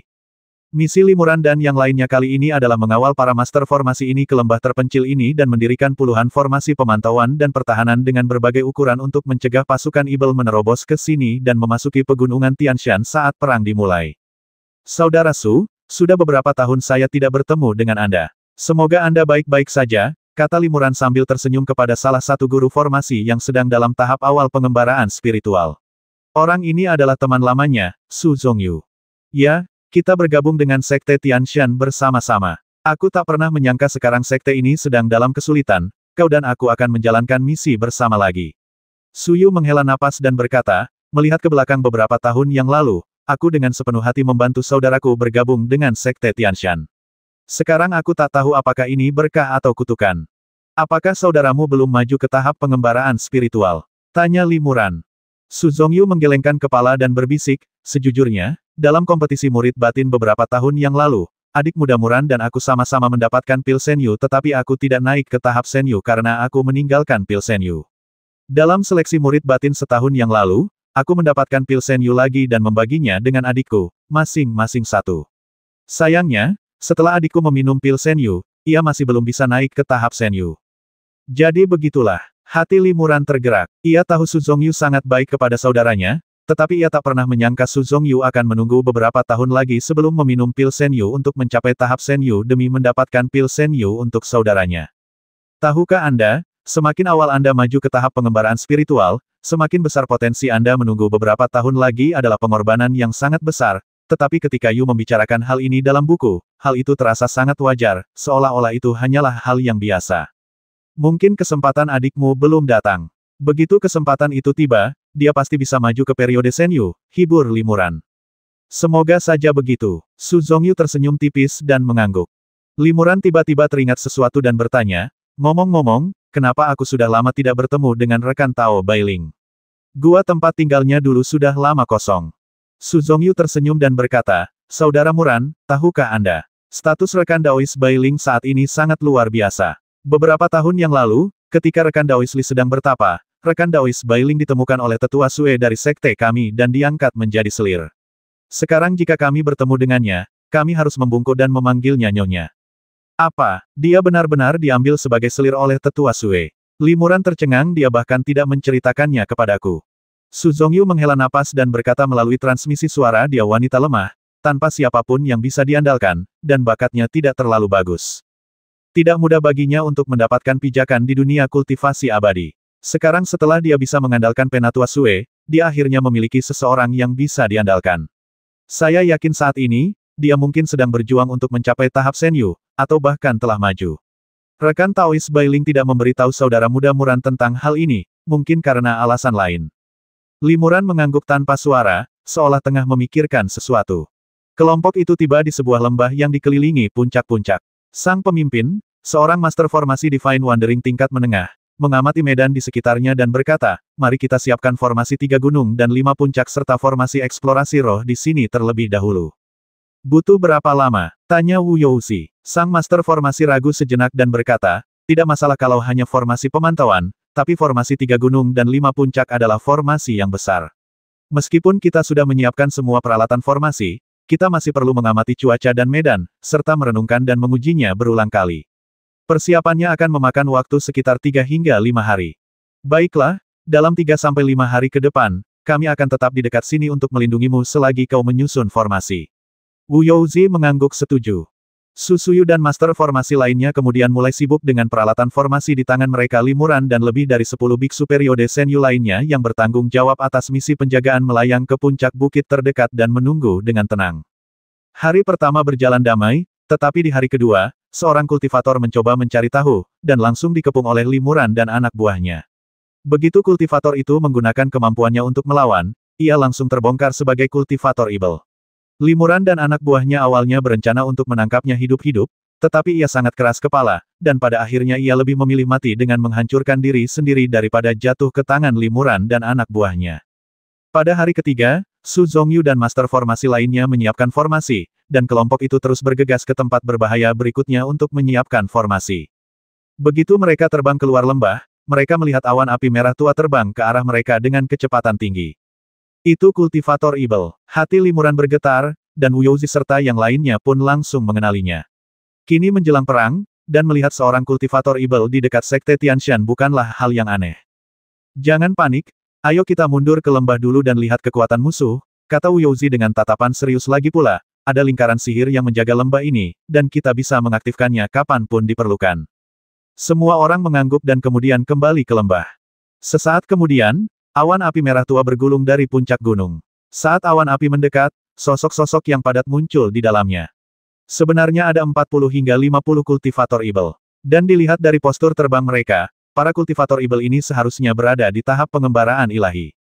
Oh tidak, kita benar-benar bertemu sekelompok biksu Evil. Wajah Wu Youxi menjadi muram, dan ia bertanya kepada master formasi di tahap tengah pengembaraan ilahi, jika kita mengaktifkan formasi 3 gunung dan 5 puncak, berapa lama kita bisa bertahan di bawah pengepungan begitu banyak biksu Evil? Seharusnya bisa bertahan sehari semalam. Suara Master Arai sedikit bergetar, dan dia jelas sangat ketakutan. Butuh waktu sekitar 1 hari 1 malam untuk sampai ke sini dari sekte. Kalau kita cepat, kita masih bisa sampai, kata Wu Youxi, kita harus segera memberitahu sekte dan meminta bantuan. Luo Heng mengangguk, dan segera mengeluarkan catatan transmisi suara untuk memberitahukan tuannya. Pada saat yang sama, Master Formasi segera mengaktifkan formasi 3 gunung dan 5 puncak. Tiba-tiba, terdengar suara gemuruh di lembah, dan beberapa puncak menjulang dari tanah dan berdiri di lembah.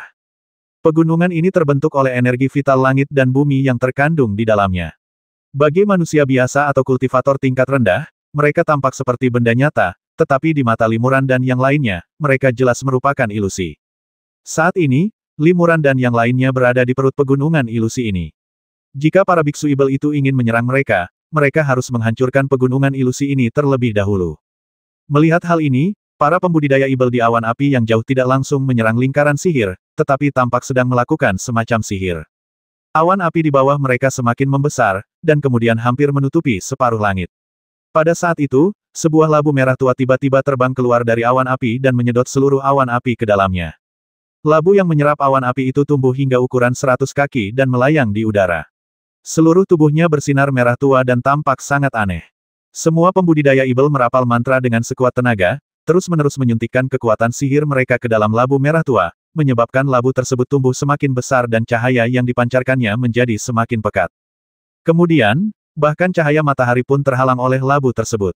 Dari kejauhan, tampak seperti matahari merah tua yang muncul di langit.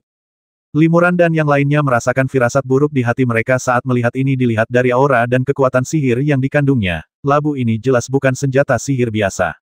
Mereka benar-benar punya senjata ajaib di tangan mereka. Wu Youzi terkejut. Meskipun secara umum, hanya kultivator tingkat Dharma yang bisa memanipulasi senjata ajaib, banyak kultivator Senyu hampir tidak bisa memanipulasi senjata ajaib yang dimurnikan secara khusus bersama-sama, dan labu merah tua ini jelas merupakan senjata ajaib semacam itu. Oh, tidak, kata seorang master formasi. Mereka punya senjata ajaib di tangan mereka, jadi bukankah mereka bisa menembus formasi dengan cepat? 180.